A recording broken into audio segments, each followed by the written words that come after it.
The town of Red Hollow sat upon the earth like a scab on a healing wound. A cluster of weather-beaten timber and adobe huddled against the vast, terrifying openness of the territory. It was not a place that welcomed strangers, nor was it a place that forgave those who already lived there.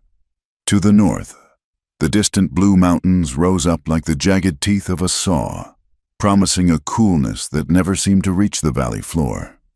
To the south and west stretched the endless plains, a sea of sagebrush and cracked earth that seemed to breathe dust instead of air. The sun here was not a benevolent provider, but a tyrant, bleaching the color from the wooden storefronts and the hope from the eyes of the men who tried to tame the land. At the highest point of the town, looking down upon the saloon, the livery, and the scattered homesteads, stood the church. It was a small white building, its paint peeling in long, sunburnt strips, fighting a losing war against the grit that the wind carried in from the Badlands. It was here, every Sunday morning, that the town washed the dust from its spirit, if not its boots. Hannah Price sat at the pump organ in the corner of the sanctuary, her spine as rigid as a fence post. She was a woman of 24 years, though the harsh light of the high plains made her appear older around the eyes. She wore a dress of high-collared gray cotton, plain and serviceable, with her dark hair pulled back so severely that it pulled at her temples. Her fingers, roughened by lye soap and garden work, moved over the yellowed keys of the organ, pressing out the wheezing, mournful notes of a hymn that spoke of rivers and rest. Two things Red Hollow possessed in short supply. The air inside the church was stifling, trapped heat pressing down on the congregation. Hannah could smell the mixture of stale sweat, lavender water, and the damp wool of Sunday suits. She kept her eyes fixed on the sheet music, but her mind was a traitor. Reverend Thomas stood at the pulpit, a man with a face like a dried apple and a voice that boomed with the certainty of judgment. He wiped his brow with a handkerchief and leaned forward, gripping the wood until his knuckles turned white. "And I say to you," the Reverend thundered, his eyes sweeping over the farmers and ranchers, "that the heart is deceitful above all things and desperately wicked. Who can know it? The Lord knows it. He sees the rot before the fruit even falls from the branch. He sees the secret glances. He sees the hunger that you hide behind your prayers." Hannah felt a cold flush rise on the back of her neck. She did not look up. She pressed the foot pedals of the organ, forcing air into the bellows, drowning out the pounding of her own heart. The Reverend spoke of sin and temptation as if they were wolves circling the flock, but Hannah knew they were not wolves. They were quieter than that. Temptation was not a beast. It was a memory. It was a phantom sensation on her skin, a remembrance of a warmth she had not felt in years, perhaps never truly felt at all, but only imagined in the deep, treacherous hours of the night. She remembered a kindness, a strength that did not bruise, and she hated herself for it. "Forgive me," she prayed silently, the words running beneath the music. "Forgive me for wanting what is not mine. Forgive me for being empty when I should be full." In the front pew, her husband, Elias Price, sat with his Bible open on his knee. He did not fidget. He did not fan himself against the heat. He was a statue of piety, a man of 50 with a beard the color of iron filings and eyes that missed nothing. Elias was a deacon, a pillar of the community, the owner of the largest ranch in the valley. To the town, he was a provider, a man of God who had taken a penniless orphan girl and made her a respectable woman. The service ended with a final, wavering chord. Hannah closed the organ cover and folded her hands in her lap, waiting. She always waited. Elias stood up, shook hands with the men, nodded to the women, and accepted their praises for his devotion. He moved through the crowd with the heavy, deliberate grace of a bull that knows the pasture belongs to him. "Mrs. Price," the Reverend said, nodding to her as they exited the church into the blinding sunlight. "The music was fine today, though perhaps a little spirited on the final verse. I will try to keep better time." "Reverend," Hannah said, her voice low. "See that you do," Elias said, stepping up beside her. He placed a hand on her elbow. To an observer, it might have looked like a gesture of affection, a husband guiding his wife. But Hannah felt the pressure of his fingers, the digging of his thumb into the tender flesh of her arm, steering her, controlling her pace. "Come along, Hannah. We have wasted enough daylight." The ride back to the ranch was silent. The buckboard rattled over the rutted road, kicking up clouds of red dust that coated their clothes. Elias drove the team of bays with a slack rein, his mood darkening as they left the public eye of the town and entered the private domain of his land. The Price Ranch was sprawling, a testament to Elias's ambition, but it was beginning to show the strain of the dry years. Fences leaned drunkenly in places, and the barn roof sagged. When they arrived at the main house, an austere two-story structure stripped of any paint by the sandstorms, Hannah immediately went to the kitchen. Sunday was the Lord's Day, but Elias expected a hot meal on the table by 1 o'clock, and the Lord did not come down to peel potatoes. They ate in the dining room, the silence between them thick enough to choke on. The only sounds were the scrape of silverware on china and the ticking of the grandfather clock in the hall. "The roast is dry," Elias said. He did not look at her. He cut a piece of beef with precise, surgical movements. "I am sorry, Elias," Hannah said, staring at her plate. "The oven runs hot when the wind is from the south. Excuses are the language of the lazy." "Hannah," he said. He chewed slowly, swallowing with difficulty. "I provide the meat. I provide the wood for the stove. I provide the roof over your head. Is it too much to ask that you watch the fire?" "No, Elias." "Do you remember where you were when I found you?" he asked, his voice conversational, polite. This was his favorite topic. "I was in the shelter in Abilene," she recited, a script she knew by heart. "You were starving," he corrected her. "You were wearing rags. You had no family, no prospects, and no virtue to speak of. Living in a place like that, I took you in, I gave you my name.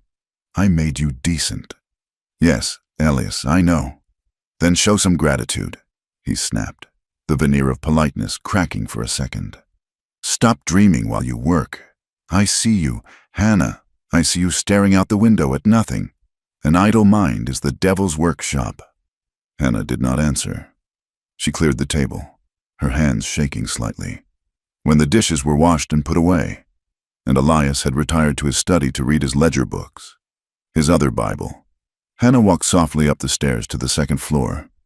She walked past the bedroom she shared with Elias, down the hallway to a door that was always kept shut. She opened it quietly. The air inside was stale, smelling of old lavender and trapped heat. It was a small room, intended for a nursery. In the corner sat a wooden crib, carved by a carpenter in town 3 years ago. Inside the crib lay a folded blanket, faded yellow wool, gathering dust, 2 winters ago, while Elias was north buying cattle. A fever had swept through the house. Hannah had fought it alone. She had paced the floorboards of this room for 3 days and 3 nights, holding her infant son, bathing his forehead with cool water, praying until her voice was gone. The baby, Samuel, had died just before dawn on the 4th day. When Elias returned, he had buried the child in the family plot behind the orchard, said a short prayer, and never spoke Samuel's name again. To Elias, the child was a failure, a branch that had withered. Hannah reached into the crib and touched the blanket. She did not cry. She had learned long ago that tears angered Elias. He found them messy and indulgent. Instead, she closed her eyes and tried to conjure the weight of the baby in her arms, the smell of his hair. But the memory was fading, eroded by the harsh wind of her life, leaving only a hollow ache in her chest. "I am here," she whispered to the empty room. "I haven't forgotten." By late afternoon, the sky began to change. The relentless blue was swallowed by a wall of brownish purple that rose from the horizon, blotting out the sun. The birds stopped singing.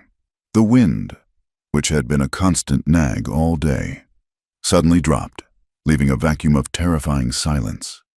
Hannah looked out the kitchen window and saw the dust storm coming. It was a monster, a rolling mountain of earth and grit moving across the plains. "Storm!" Elias shouted from the yard. "Board the windows! Get the shutters!" Hannah moved instantly, the fear of the storm overriding her fatigue. She ran from room to room, latching the heavy wooden shutters, stuffing rags into the cracks beneath the doors. Outside, the wind hit with a scream, a physical blow that shook the house to its foundations. For 3 hours, the world ceased to exist. There was only the howling darkness and the fine silt that forced its way through every invisible crack, coating the furniture, the floor, and their skin in a layer of red powder. Hannah sat in the parlor, holding a handkerchief over her mouth, listening to the sand blast against the wood. It felt as if the land itself had decided it had enough of them, that it wanted to strip them bare, scour them down to the bone, and bury them. When the wind finally died down to a low moan, it was dusk. The air hung thick and yellow, suspended in a twilight haze. Miles away, on the edge of town, a rider emerged from the gloom. Luke Carver rode a roan gelding that looked as tired as he felt. The horse's head hung low, and its coat was matted with sweat and fresh dust. Luke sat slumped in the saddle, his hat pulled down low over his eyes. He was a man of perhaps 30 years, though the miles he had ridden made him look older. He wore a canvas coat that had once been tan, but was now the color of the road, and his left arm was held stiffly against his side, favoring a wound hidden beneath the fabric. He rode slowly down the main street of Red Hollow. The town was just unbattening its hatches after the storm. Men were sweeping the boardwalks, coughing in the dusty air. Luke kept his eyes moving, watching the shadows, watching the rooftops. He had the wariness of a hunted animal. He paused outside the church. The door was open to let the air clear, and he could hear the faint, lingering echo of a hymn being hummed by someone inside. Perhaps the sexton cleaning up. It was a tune he knew from a life he had lost a long time ago. He closed his eyes for a second, letting the sound wash over him. But it brought no comfort, only a sharp, stinging regret. He urged the horse forward, past the church, toward the lights of the saloon. The interior of the Golden Steer Saloon was dim and smelled of stale beer and tobacco. When Luke pushed through the swinging doors, the conversation died. It didn't taper off. It was cut, like a string. Luke walked to the bar, his spurs chinking softly on the floorboards. He felt the eyes on his back. He knew what they saw. A drifter, a cowboy with no outfit, a man with dark skin and high cheekbones that spoke of blood the territory didn't care for. "Water," Luke said to the bartender, his voice raspy from the dust. "And a room if you have one." The bartender, a heavy man with a mustache that hid his mouth, wiped a glass with a dirty rag. He looked Luke up and down, lingering on the way Luke held his left arm. "Water is free," the bartender said, sliding a pitcher and a glass across the wood. "Room will cost you 50 cents, cash in advance." Luke drank 2 glasses of water without stopping. He wiped his mouth with the back of his hand. As he reached into his pocket to find a coin, the whispers started behind him. "I know him," a voice murmured. It was a ranch hand playing cards at a corner table. "Saw him in Abilene 2 years back. That is Luke Carver." "The gunfighter?" another man whispered. "Worse. They say he shot 3 men dead in a dispute over a card game in Kansas. Cold blood." "I heard he is a half-breed," another voice muttered, louder this time. "Look at him. Got Cheyenne in him. Sure as I am sitting here. I heard he rode with the Raiders during the war. Never came home right in the head." Luke placed a silver $50 on the bar. He did not turn around. He had heard the stories before. Truth was a scarce commodity in the West. Rumors grew like weeds. He was too tired to fight them. He just wanted to sleep. The doors swung open again, and Elias Price walked in. He was brushing dust from his coat, his face set in a scowl. He needed a drink to wash the taste of the storm out of his throat, and he needed a hand. His last ranch hand had quit the week before, running off to the silver mines in Nevada, leaving Elias short-handed with the roundup coming. Elias walked to the bar, ignoring Luke, and ordered a whiskey. He downed it in one swallow. He looked sideways at the stranger standing next to him. Elias had a sharp eye for horseflesh and men. He saw the exhaustion in Luke's posture, but he also saw the calluses on his hands and the way he stood balanced, even while tired. "You looking for work?" Elias asked abruptly. Luke turned his head slowly. He looked at the older man, assessing him. He saw the expensive boots, the arrogance in the jaw, the hardness in the eyes. He knew men like Elias Price. He had spent his life running from them or working for them. "I might be," Luke said. "Depends on the work." "Ranch work," Elias said. "Fixing fence, moving cattle, clearing brush. It is hard work. I don't pay for idleness. I am not afraid of work. $10 a month and found," Elias said. "You sleep in the barn. You eat what the house eats. No drinking on the job. And I don't care about your past, boy, as long as it stays in the past. But if you bring trouble to my door, I will shoot you myself." It was a slave's wage. $10 a month was an insult for a grown man. But Luke had $2 left in his pocket, a horse that needed grain, and a shoulder that needed rest. He couldn't ride another 100 miles. "I will take it," Luke said quietly. "Good," Elias said. "My wagon is outside. Put your horse on the lead. We leave now." The ride back to the ranch was done in darkness. The moon was obscured by the lingering dust haze.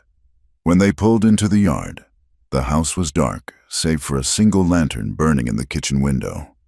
"Put your horse in the second stall," Elias commanded as he climbed down. "Then come to the back door for your supper." Luke tended to his horse first, rubbing the animal down with a handful of straw and finding it some hay. Then he walked to the main house. He stepped onto the back porch and knocked on the frame of the screen door. The inner door opened. Hannah stood there. She was holding a kerosene lamp, the light casting deep shadows across her face. She had unpinned her hair for the night, and it fell in a dark, loose braid over her shoulder, softening the severity of her features. She looked at the man standing in the darkness. Luke took off his hat. "Evening, ma'am. Your husband hired me on." Hannah stared at him. For a moment, the world seemed to narrow down to the circle of lamplight. She saw a man who looked like he had walked through hell to get to her doorstep. She saw the white, jagged line of a scar running along his jawline. She saw the dust in the creases of his coat. But mostly, she saw his eyes. They were dark, framed by lashes thick with grit, and they held a tiredness that went beyond the body. It was a gentle, resigned sorrow that mirrored the one she carried in her own chest. Luke looked back at her. He saw a woman who was too young to look so defeated. He saw the stiffness in her shoulders, the wariness in her stance. He saw a bird in a cage that had forgotten how to fly. "I am Hannah Price," she said, her voice steady but soft. "Luke Carver, ma'am. My husband is in the study," she said. "I have a plate for you." She handed him a tin plate covered with a cloth and a tin cup of coffee. Their fingers did not touch, but the space between their hands felt charged, electric. "Thank you," Luke said. He nodded once, put his hat back on, and turned away, walking back toward the black mouth of the barn. Hannah watched him go. She stood in the doorway until the darkness swallowed him up. Then she locked the door, her heart beating a strange, frantic rhythm against her ribs. That night, the wind picked up again, whistling through the eaves of the house. Hannah lay in the large feather bed next to Elias. He was asleep, snoring heavily, his back turned to her. He radiated heat, a suffocating, heavy warmth that made her feel trapped. She stared up at the cracked plaster of the ceiling, illuminated by a sliver of moonlight. She listened to the wind. She thought of the man in the barn. She imagined him lying on the straw tick, alone in the cold, nursing his wound. She wondered if he was listening to the wind too. A strange pull tugged at her, a curiosity mixed with a profound, aching sympathy. It terrified her. She was a married woman. She was a deacon's wife. She squeezed her eyes shut and clasped her hands together under the quilt. "Lord," she prayed, her lips moving silently in the dark, "take this thought from me. Guard my heart. Keep me righteous." But even as she prayed, she could not stop imagining the tired gentleness in the stranger's eyes. And for the first time in 2 years, the darkness of the room did not feel quite so empty. The morning sun had not yet crested the eastern ridge when Hannah Price stepped out onto the back porch, the wooden boards groaning softly under her boots. The air was sharp and cold, carrying the scent of damp sage and the lingering metallic taste of the dust that had settled overnight. In her hands, she held a tin pot of coffee, wrapped in a thick rag to save her fingers from the heat, and a single tin cup hooked on her thumb. Inside the house, Elias was already awake, sitting at the head of the long dining table, trimming the wick of the oil lamp. He had not looked up when he gave the order. "Take the man some coffee. Hannah, I want him working by the time the light hits the fence line. Laziness breeds in the dark." Hannah crossed the yard, the chickens scattering before her skirts with low, irritated clucks. The barn loomed ahead, a cavernous mouth in the gray light of dawn. She hesitated at the door, taking a breath that rattled slightly in her chest. She told herself it was just the cold. "Mr. Carver," she called out, her voice thin in the vast quiet. There was a rustle of straw, the sound of boots hitting the earth, and then Luke Carver emerged from the shadows of the stalls. He was buttoning his heavy canvas coat, his hair tousled from sleep, a piece of straw caught near the collar. He looked younger in this light, less like a man with a dark legend trailing him, and more like someone who had simply ridden too far and slept too little. "Morning, Mrs. Price," he said. His voice was rough with sleep, a low rumble that seemed to vibrate in the chilly air. "Elias asked me to bring you this," Hannah said, extending the cup and pouring the black liquid from the pot. Steam rose up between them, a white curtain that swirled and vanished. Luke stepped forward to take the cup. He did not wear gloves. His hands were large, the skin cracked from wind and work, the knuckles scarred. As he reached for the tin handle, his fingers brushed against hers. It was a mistake of distance. Nothing more, a fumble in the transfer. But the contact sent a shock through Hannah that had nothing to do with the heat of the coffee. His skin was rough and warm, a living warmth that seemed to sear against the cold porcelain of her own hand. She pulled back too quickly, and a splash of hot coffee sloshed over the rim, landing in the dirt between them. "Careful," Luke said softly. He did not pull away. He steadied the cup, his eyes lifting to meet hers. "I have got it." "I'm sorry," Hannah said, wiping her hand on her apron, her heart hammering a frantic rhythm against her ribs. "It is cold this morning. My hands are clumsy." "It is a biting cold," Luke agreed. He took a sip of the coffee, closing his eyes for a second as the heat hit him. "Thank you, ma'am. This saves my life." "Elias wants the south fence checked," she said, reciting her husband's instructions to fill the silence. "He says the steers have been pushing against the wire." "I will see to it," Luke said. He lowered the cup, the awkwardness stretched between them, thick as wool. They stood in the gray yard, two strangers bound by the orders of a man who was still sitting inside the house. "Looks like the wind might die down today." "I hope so," Hannah said. "The dust, it gets into everything." "It does," Luke said. He looked at her then, really looked at her, not with the predatory gaze of the men in town, but with a quiet, measuring look that made Hannah feel exposed. "You look tired, Mrs. Price." "I am fine," she said quickly, stepping back toward the safety of the house. "I have work to do. Good day, Mr. Carver." "Good day," he replied. She turned and walked back to the house, forcing herself not to run. She could feel his eyes on her back, a physical weight, until the screen door slapped shut behind her. Over the next 2 weeks, the routine of the ranch settled into a hard, grinding rhythm. Luke Carver was not a man of many words, but he was a man of labor. Elias had hired cheap hands before, drifters who spent half the day rolling cigarettes and the other half complaining about the heat. Luke was different. He moved with an economy of motion that fascinated Hannah despite herself. She watched him from the kitchen window while she kneaded dough. She watched him from the garden while she pulled weeds. She saw him riding the fence line, his silhouette stark against the pale sky. dismounting to stretch wire with a leverage and strength that made the heavy work look simple. He did not beat the horses when they shied, as Elias did. Once, she watched him spend an hour coaxing a frightened colt into the corral, speaking to it in a low murmur, his hand resting gently on the animal's neck until the trembling stopped. Elias saw only a machine that did his bidding for $10 a month. Hannah saw a man who treated living things with a respect that Red Hollow had forgotten. One Tuesday afternoon, the air grew heavy and still.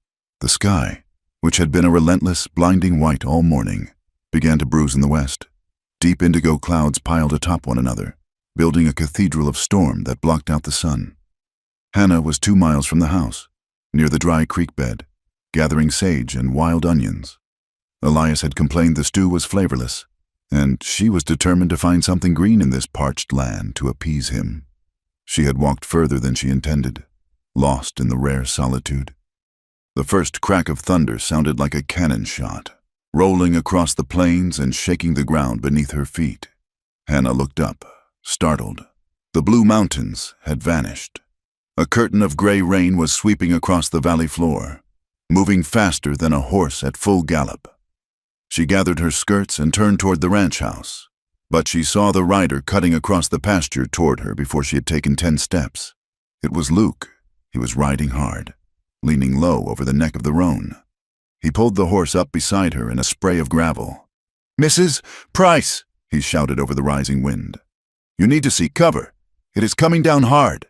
"I can make it back to the house," she yelled back, clutching her basket. "You will not beat it." Luke pointed to the sky. Lightning forked down, a jagged white scar that struck the earth less than a mile away. The thunder that followed was instantaneous and deafening. "Get up!" He kicked his left stirrup free and extended his hand. Hannah did not argue. She took his hand, that rough, warm grip, and he swung her up behind him.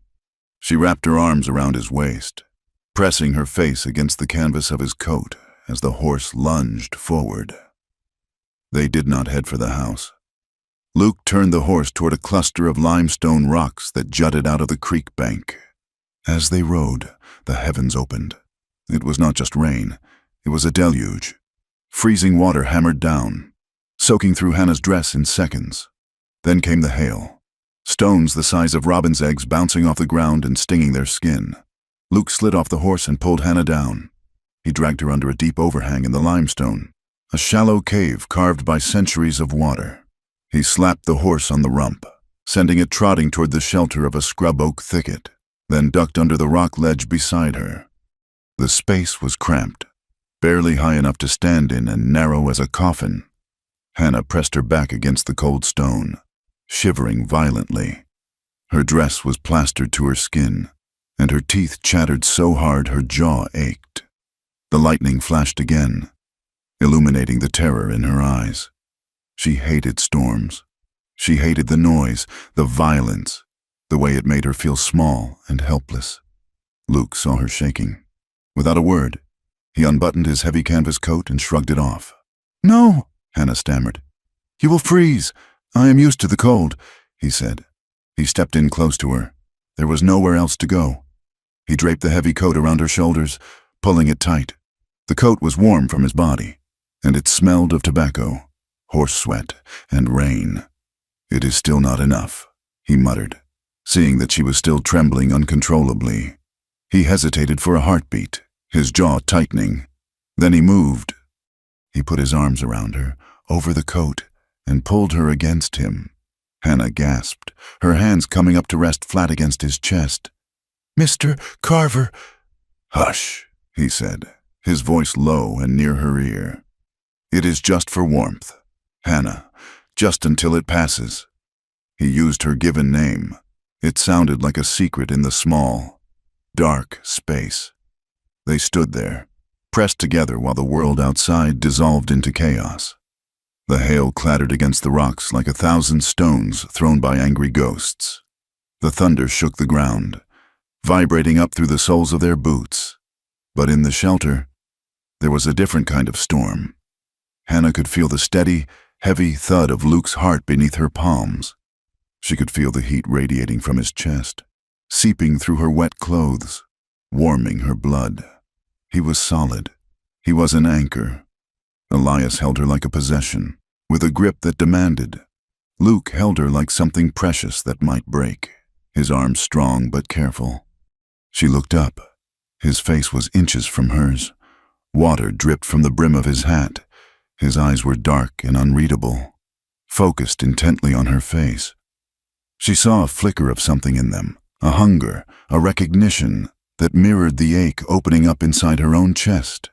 She stopped shivering, but she did not pull away. She leaned into him, just an inch, surrendering to the gravity of the moment. For a minute, or perhaps an hour, they existed outside of time. There was no Elias, there was no church, there was no red hollow. There was only the smell of rain and the man holding her safe against the dark. The storm died as quickly as it had been born. The hail turned to a soft rain, then a drizzle, and then the sun broke through the clouds, bathing the wet world in a sudden, brilliant gold. Luke stepped back immediately. His hands fell to his sides as if he had been burned. Hannah fumbled with the coat, slipping it off her shoulders. Her face was burning hot. "The rain has stopped." "Yes," Luke said. He took the coat, not looking at her. He busied himself with shaking the water from it. "I will go catch the horse." "I have to get back," Hannah whispered. "Elias, if he sees I am gone." "I will ride you to the ridge," Luke said, his voice flat, professional again. "You can walk the last half-mile. It will look better if you walk in alone." He understood. The shame of it washed over Hannah, cold and sharp. They were already conspiring. They were already hiding. Luke walked out into the sunlight to whistle for the roan. He paused and looked back at her. His jaw was set hard, a muscle twitching in his cheek. He looked like a man who had just looked over the edge of a cliff and stepped back just in time. Sunday morning arrived with a sky so blue it hurt the eyes. The bell of the white church on the hill clanged out, calling the sinners and the saved alike. Hannah knelt on the hard wooden kneeler, her head bowed. The organ music had faded, and the silence of the congregation pressed against her back. She squeezed her eyes shut, trying to picture the cross, the throne of God, anything holy. But all she could see was the gray rock of the overhang. All she could feel was the phantom weight of a canvas coat and the steady rhythm of a man's heart under her hand. "Forgive me, Lord," she prayed, her fingers twisting together. "I am a wicked woman. My thoughts are not my own. Wash me clean, make me a dutiful wife, make me forget." But she did not want to forget. That was the sin of it. She wanted to remember. She wanted to go back to the storm. "And I warn you, brothers and sisters," Reverend Thomas's voice cut through her prayer. He was pacing the pulpit today, his face flushed. "The devil does not always come with fire and horns. Sometimes he comes with a whisper. Sometimes he comes in the guise of a stranger." Hannah flinched. She kept her head down, staring at the floorboards. "Adulterous hearts," the Reverend shouted, slamming his hand on the Bible. "The Lord sees the lust that burns in the secret places. He sees the women who look away from their husbands. He sees the wild men who blow into our towns like tumbleweeds, with no roots, no law, bringing chaos to the righteous." Hannah felt the blood drain from her face. She felt as though the Reverend were pointing a finger directly at her forehead. She dared not look up. She could feel Elias sitting beside her, stiff and righteous. Did he know? Did the Reverend know? Had someone seen them on the ridge? After the service, the congregation spilled out onto the church lawn. The air was buzzing with the usual Sunday chatter, crop prices, the weather, the upcoming county social. But today, the tone felt sharper. Hannah stood by the wagon, waiting for Elias to finish speaking with the town banker. "Mrs. Price," a voice said. Hannah turned. It was Mrs. Gable, the widow who ran the dry goods store. She had a face like a dried peach and eyes that were always narrowing. "Good morning, Mrs. Gable," Hannah said. "Saw you got caught in that blow on Tuesday," the widow said, adjusting her bonnet. "Mr. Henderson said he saw you coming down from the ridge." Said the new hand, that Carver fellow, was with you. Hannah's stomach dropped. Mr. Carver was checking the herd. He gave me a ride to the path. The storm was very bad. Yes, Mrs., Gable said, her lips pursing. A cowboy with no roots is a dangerous thing, Mrs. Price, and a woman alone on the ridge. Well, people talk. You know how this town is. I was gathering sage for my husband's supper, Hannah said, her voice trembling slightly. Of course you were, dear Mrs., Gable said, patting Hannah's arm with a gloved hand. It was not a comforting touch. Just be careful. A woman's reputation is like a china cup. Once it is cracked, it is never quite the same. Elias walked up then, cutting the conversation short. He looked from the widow to his wife, his eyes narrowing. What was that about? Elias asked as they climbed into the wagon. Nothing, Elias, Hannah said. Just pleasantries. Mrs. Gable does not deal in pleasantries, Elias said coldly. He snapped the reins, and the horses jerked forward. She deals in news. What news were you making? Hannah. None, she whispered. The poison of suspicion, once planted, grew fast in the dry soil of Elias's mind. Over the next week, the house became a prison. Elias began to find fault with everything. The floor was not swept clean enough. The shirts were not starched stiff enough. He checked the ledger books 3 times a night, questioning Hannah about every penny spent at the mercantile. Sugar is up 2 cents, he said one evening, slamming the book closed. You are careless, Hannah. You throw money away as if we were royalty. Do you think I am made of gold? I only bought what we needed. Elias. You bought a ribbon, he accused, pointing a finger at her. I saw it on the bill. 5 cents for a blue ribbon. Vanity, pure vanity. It was for my Sunday dress. The collar was fraying. Fix it with thread, then, he shouted. He stood up and crossed the room, towering over her. You are ungrateful. You forget where you came from. You forget who put clothes on your back when you had nothing but rags. I never forget, Hannah said, looking down. You stay on the ranch, he ordered. No more walks to the ridge. No more trips to town unless I am with you. If you need something, you tell me. I will not have my wife wandering the plains like a stray dog, giving people reasons to wag their tongues. He grabbed her wrist then, his fingers digging into the soft flesh, twisting hard. Do you hear me? Hannah? I hear you. Elias, she gasped, tears springing to her eyes from the pain. I am the head of this house, he hissed, his face close to hers. And you will bow. He released her with a shove. Hannah stumbled back against the sideboard, clutching her wrist. A dark bruise was already beginning to bloom beneath the skin. 2 nights later, the air was thick with heat. Elias was in the parlor, playing cards with Mr. Henderson and 2 other ranchers who had come to discuss water rights. Cigar smoke drifted under the door, choking the hallway. Hannah, Elias shouted from the parlor. Take supper to the hand.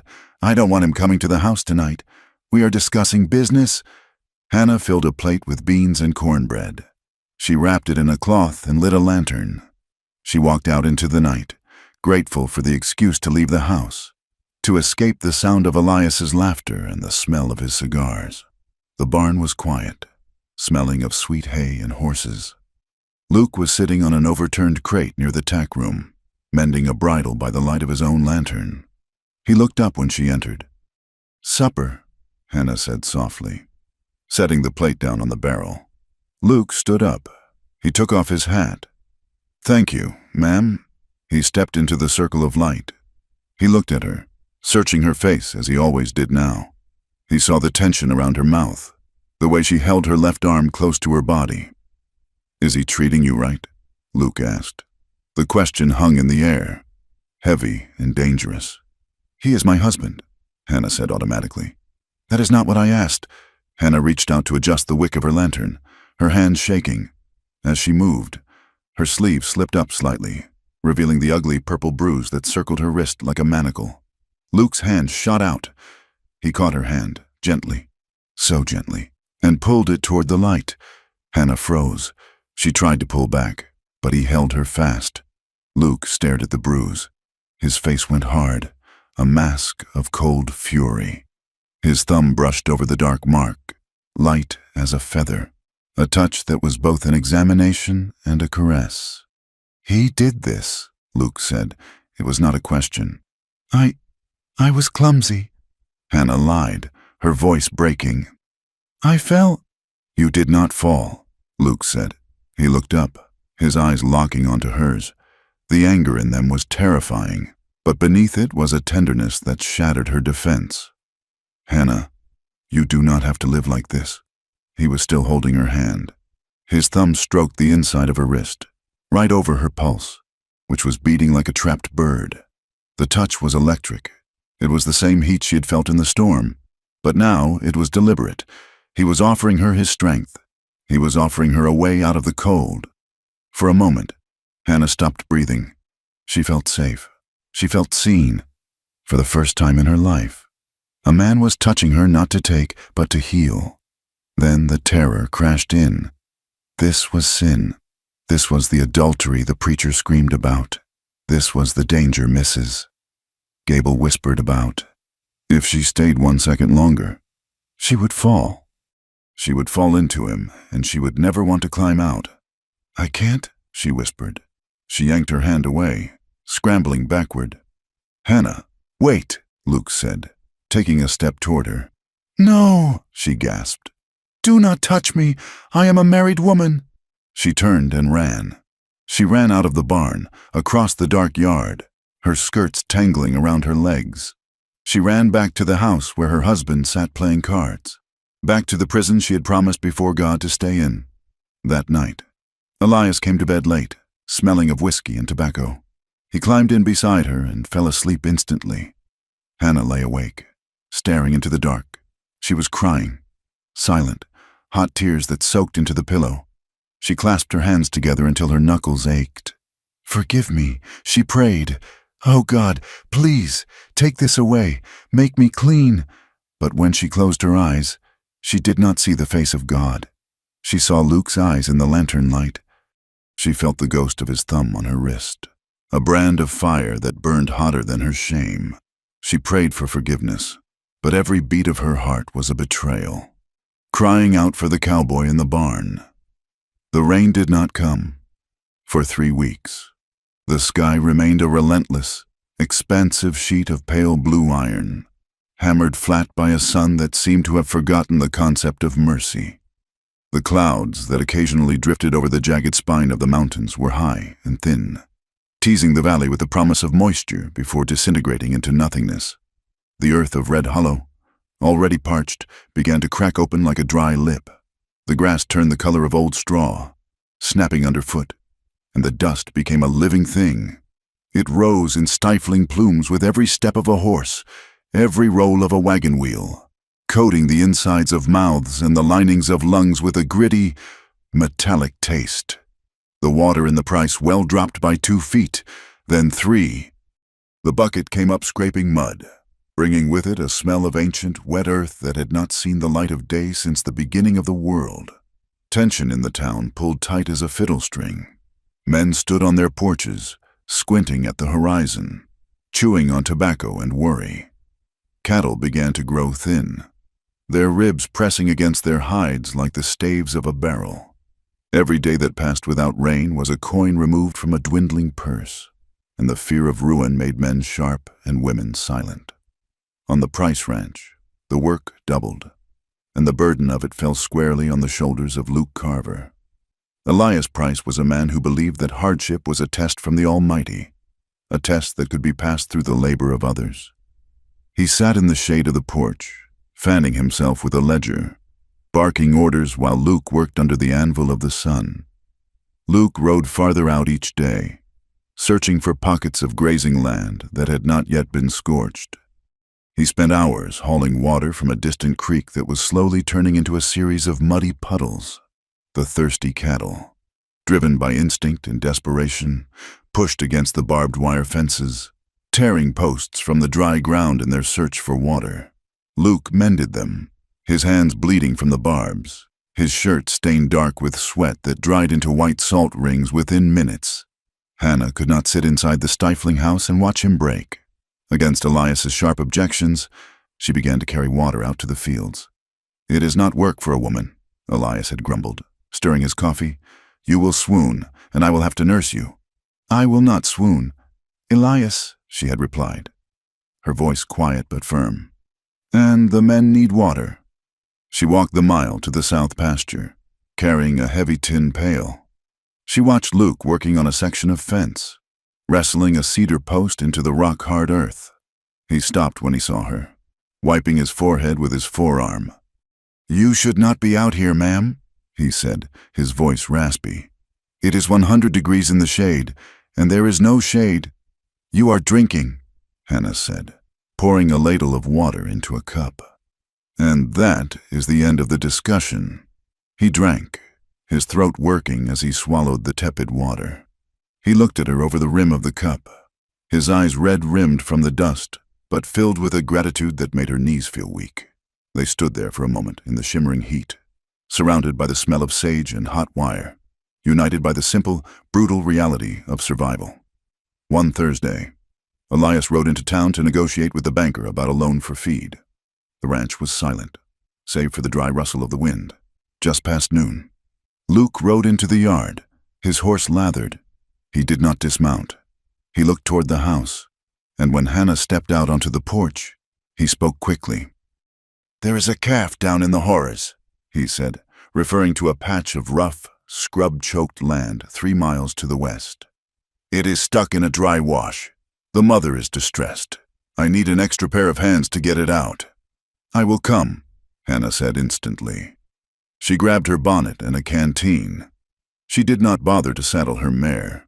She climbed up behind Luke on the roan, as she had done during the storm. This time, there was no rain to excuse the closeness. She held onto his waist, feeling the hard muscles of his back shift as he guided the horse out of the yard. The heat pressing against them was suffocating, a physical weight that made the air shimmer and dance. They rode in silence, the only sound the rhythmic thud of hooves on the baked earth. When they reached the wash, the scene was grim. A young calf had slid down the steep, crumbling bank and was trapped in a tangle of dead mesquite roots at the bottom.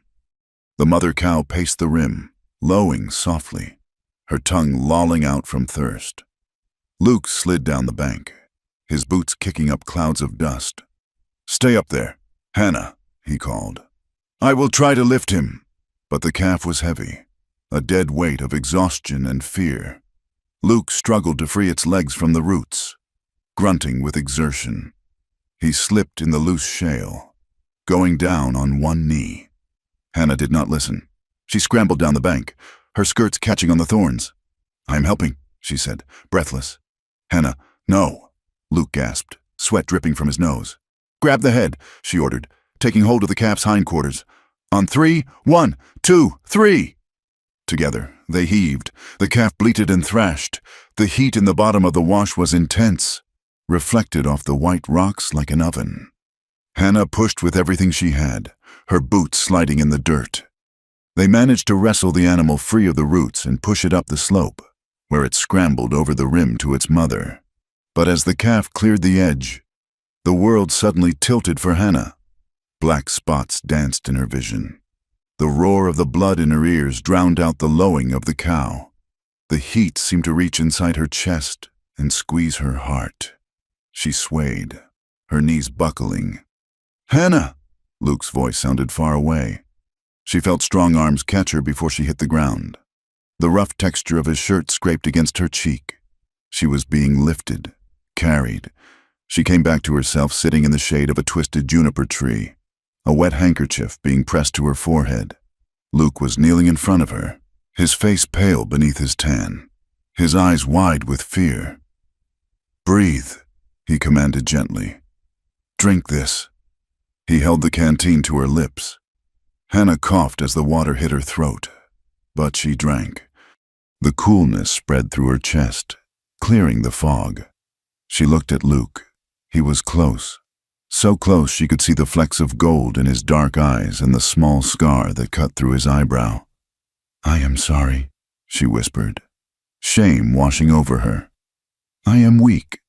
"You are not weak," Luke said fiercely. He capped the canteen but did not move away. "You just wrestled a steer in the middle of hell. Hannah, most men I know would have stayed on the porch." "I felt," Hannah started, then stopped.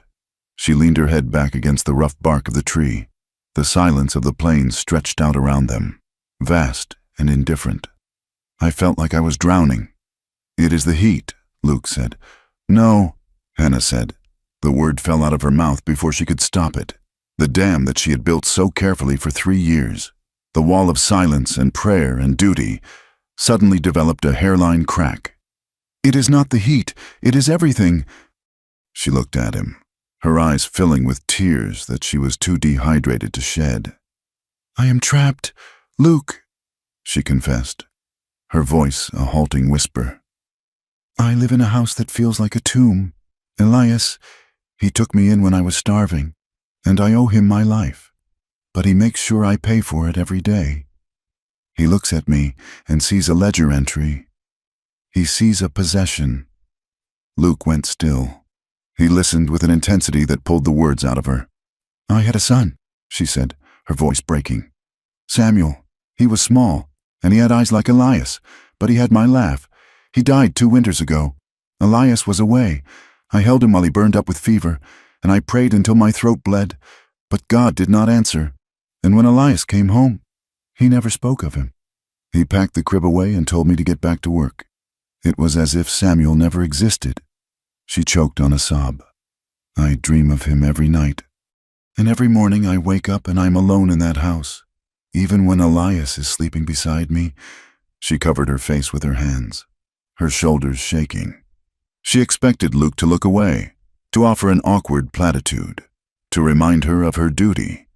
Instead, he reached out and took her hands, pulling them away from her face. He held them tightly.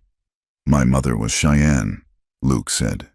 His voice was low, a rumble in the quiet air. "My father was a white trapper.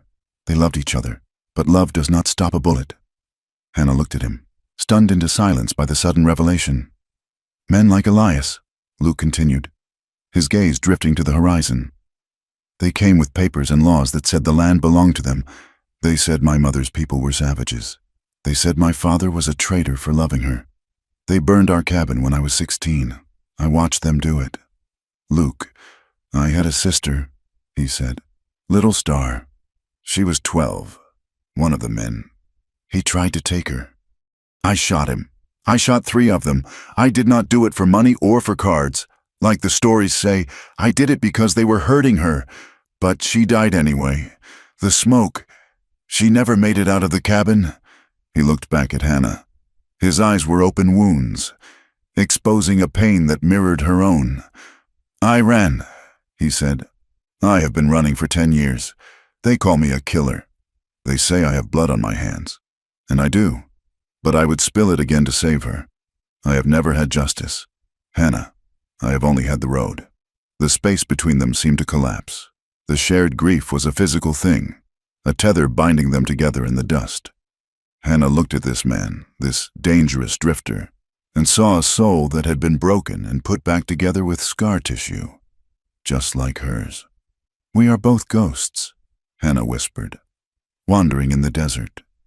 "Maybe," Luke said. His gaze dropped to her lips, then back to her eyes. The air around them crackled, hotter than the sun. It was an impulse born of sorrow, of a desperate need to feel something other than pain. Hannah leaned forward. Luke hesitated for a fraction of a second, a war fought and lost in a heartbeat, and then he met her. He did not grab her. He cupped her face with his rough hands, his touch reverent. When their lips met, it was not the chaste peck of a husband, nor was it the brutal taking of a master. It was a collision of grief. It was salt and dust and longing. Hannah made a small sound in her throat, clutching the front of his shirt, pouring years of loneliness into the kiss. Luke groaned low in his chest, his arms coming around her, holding her as if she were the only solid thing in a dissolving world. The wind whipped the sagebrush around them, but they did not feel it. For a moment, there was only the desperate pressure of their mouths and the frantic beating of their hearts. Then reality crashed back in. Hannah pulled away, gasping. She scrambled back against the tree, her hand covering her mouth. Her eyes were wide with horror. "I can't," she whispered. "I can't. I am married. It is a sin." Luke stayed where he was, breathing hard. He did not try to reach for her again. He wiped his mouth with the back of his hand, his expression tortured. "I know," he said roughly. "I am sorry," Hannah said, tears finally spilling over. "I am so sorry." Luke looked at her, his jaw set. "Do not apologize for feeling, Hannah, but listen to me." He leaned forward, his voice fierce. "I will not be another man who takes from you. I will not be a thief in the night. I want you. God help me. I have wanted you since the moment I saw you in that doorway. But I will not touch you again unless you look me in the eye and choose it. Unless you want it more than you fear it." Hannah stared at him, trembling. She could not give him that answer. "Not yet. I have to go back," she whispered. "I will take you back," Luke said. He stood up and offered her his hand to help her rise. This time, when she took it, the contact burned like a brand. Sunday came, wrapping the town in a suffocating blanket of piety. Hannah sat in her usual pew, her hands clasped so tightly her knuckles were white. She did not play the organ that morning. She had claimed a headache. She knelt on the hard wood, tears slipping silently down her face. "Take it away," she prayed, her internal voice a scream. "Take this hunger away. I am a wife. I am a deacon's wife. I am wicked." But her prayers felt hollow. They bounced off the ceiling of the church and fell back to the floor. The door at the back of the church creaked open. Hannah did not turn around, but the hair on the back of her neck stood up. She felt him. It was a physical sensation, a shift in the air pressure. Luke was standing in the back, in the shadows, watching. She felt his gaze like a hand on her skin, warm and heavy. She closed her eyes, and the memory of the kiss under the juniper tree flooded her mind, drowning out the preacher's words. Outside, the town was beginning to turn its teeth toward them. After the service, Hannah stood by the wagon while Elias spoke to the reverend. A group of young women stood near the church steps. Among them was Sarah Miller, a girl of 20 with a sharp chin and a sharper tongue, who had once set her cap for Elias before he chose Hannah. "Did you see her dress?" Sarah whispered, loud enough to be heard. "Dust on the hem, and she looks flushed." "I heard she was out riding with the hired hand again," another girl murmured. "Miles from the ranch. My father says that Cowboy is half savage," Sarah said, her eyes flicking toward Hannah with malicious delight. "Says he has a temper, and you know what they say about women who spend too much time with men like that. They get restless. They forget their place." "Shh," the other girl giggled. "She will hear you." "Let her hear," Sarah said. "Maybe it will shame her into acting like a decent woman." Hannah stood frozen, staring at the ground. The words stung like hornets. Elias walked up to the wagon. He was silent, his face a thundercloud. He had heard, he had seen the way the men looked at Luke, then at Hannah, then back at him. He climbed into the wagon and snapped the reins without waiting for Hannah to settle herself. That night, the explosion came. They were in the kitchen. Hannah was washing the supper dishes by the light of a single candle. Elias stood by the table, nursing a glass of whiskey. "Look at me," he said. Hannah turned, drying her hands on her apron. "Yes, Elias? What is between you and the mongrel?" The question hung in the air, ugly and naked. "There is nothing," Hannah said, her voice shaking. "He works for you. I help with the chores. That is all." "Liar," Elias spat.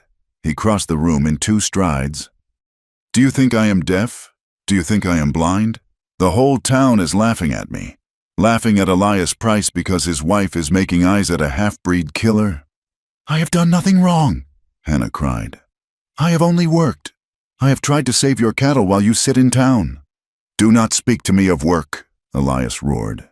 He grabbed her by the shoulders, his fingers digging into the bruises he had already left. "You are a vessel of vanity. You are ungodly. I see the way you walk. I see the heat in you. You are itching for sin. Hannah, you are waiting for him to scratch it." "No! Yes!" He shook her violently, her head snapping back. "I should turn you out. I should throw you back into the gutter where I found you. But I will not let you shame me. You are mine. Do you understand? You belong to me." He shoved her backward. Hannah stumbled, her hip striking the edge of the stove. She cried out in pain. Elias stood over her, breathing heavily. For a moment, the mask of the righteous deacon slipped completely. Hannah looked up and saw the truth. He was not a man of God. He was a small, terrified man who needed to break things to feel powerful. He was afraid. He was afraid of her beauty, afraid of her silence, and afraid of the man in the barn who possessed a quiet strength Elias would never know. "Go to your room," Elias hissed. "Pray for your soul, because if I see you look at him again, I will kill him, and then I will deal with you." Hannah fled. She ran up the stairs, her hip throbbing, her heart pounding in her throat. She went into her room and locked the door, but she did not pray.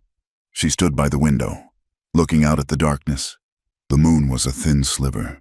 The barn was a dark shape against the stars. She could not stay here. The house was suffocating her. The air felt thin, used up. The violence in Elias's eyes had broken the last tether of her duty. She looked at the bruises on her arms, purple marks in the shape of her husband's fingers. "You belong to me." "No," she whispered to the glass. "I do not." She unlocked the door. The house was silent. Elias had passed out in his chair downstairs or gone to his own bed. She moved like a ghost, barefoot, carrying her shoes.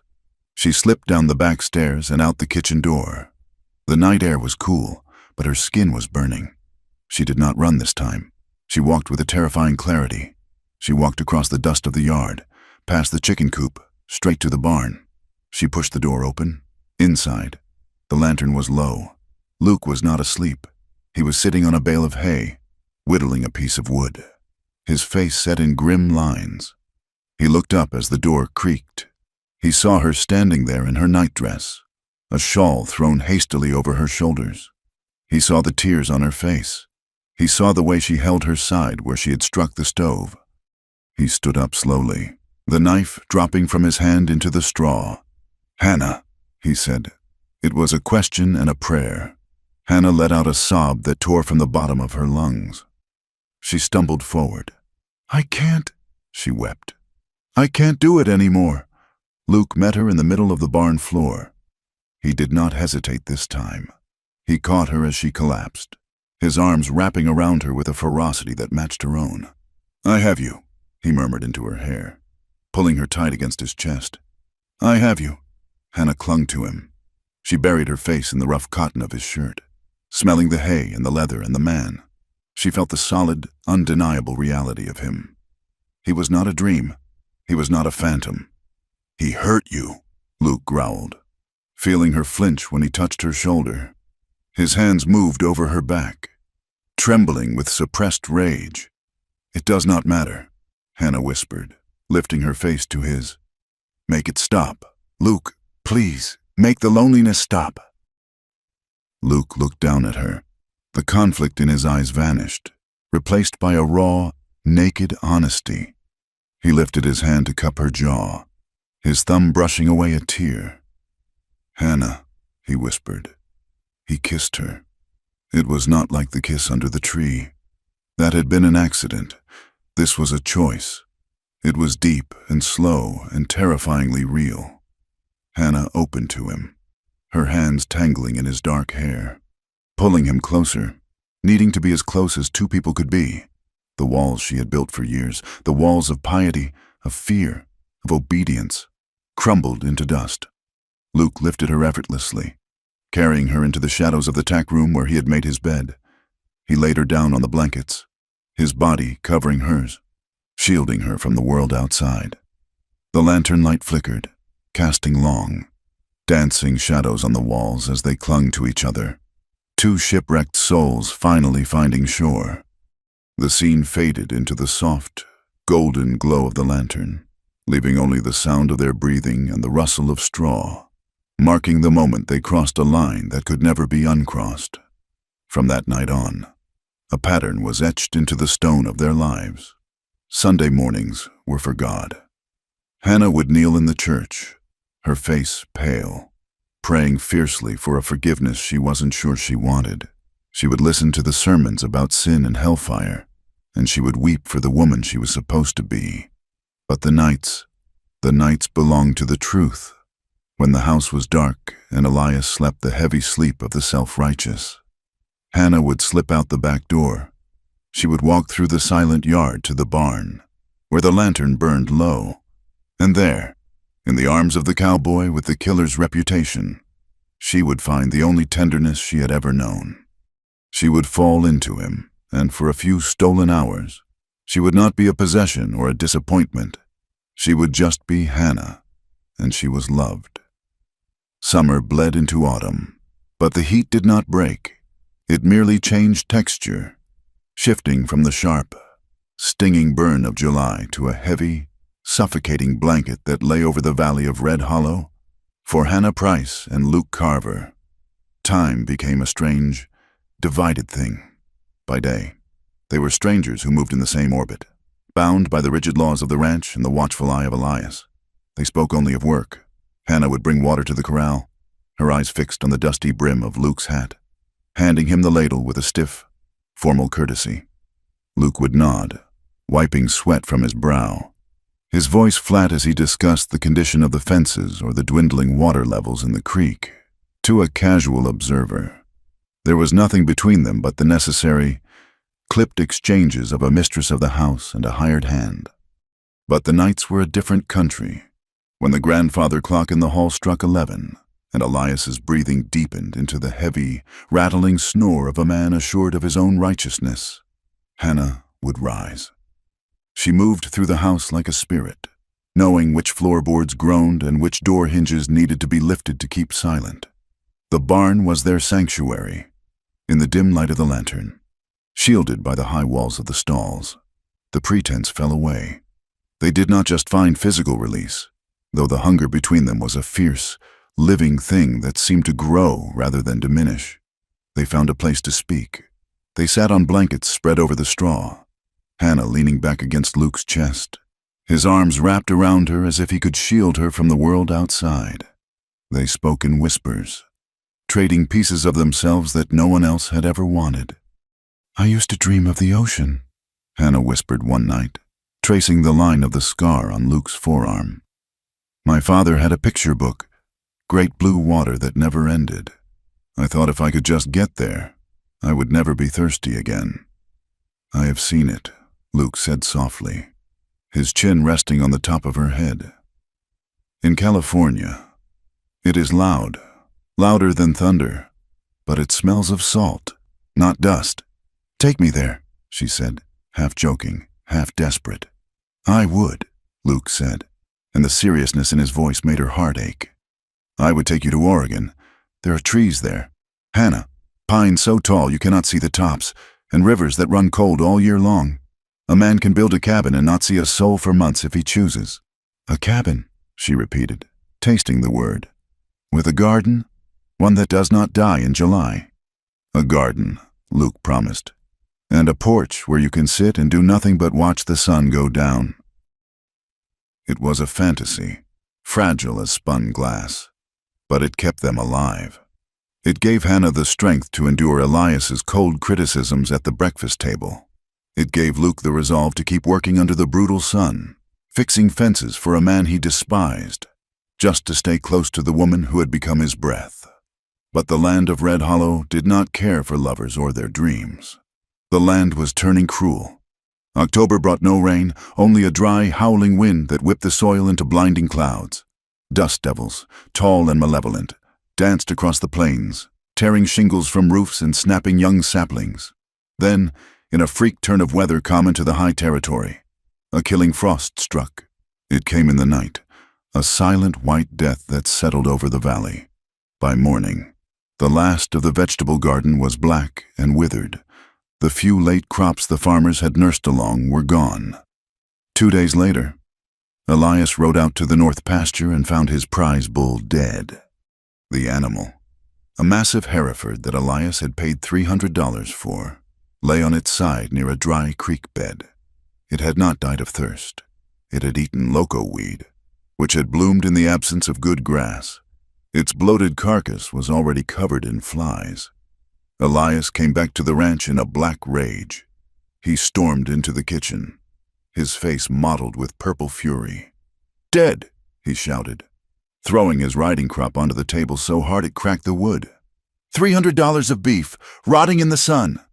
Hannah stood by the stove, stirring a pot of thin soup. She flinched, but did not turn.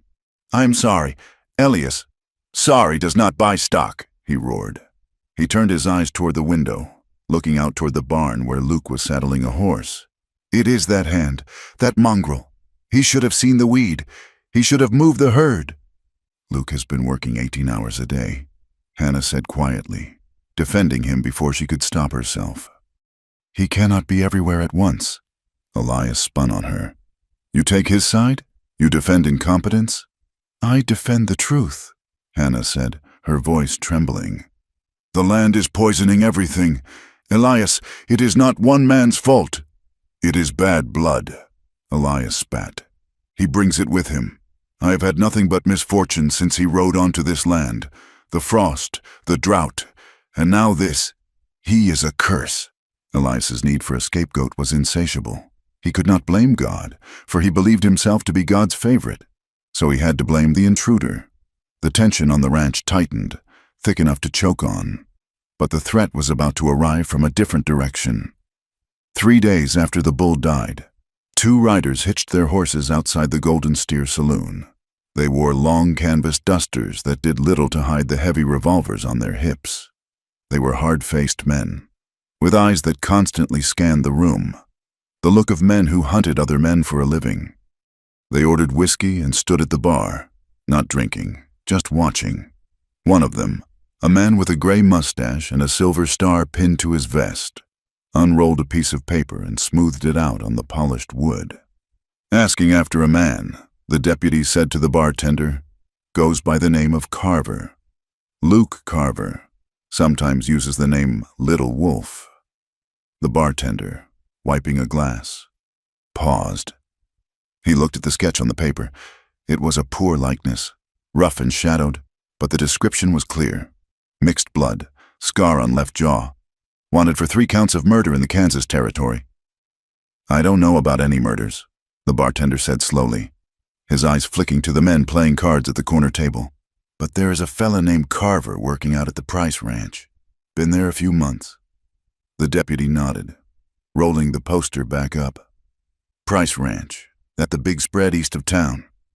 "That is the one," the bartender said. "Deacon Price runs it." "Obliged," the deputy said.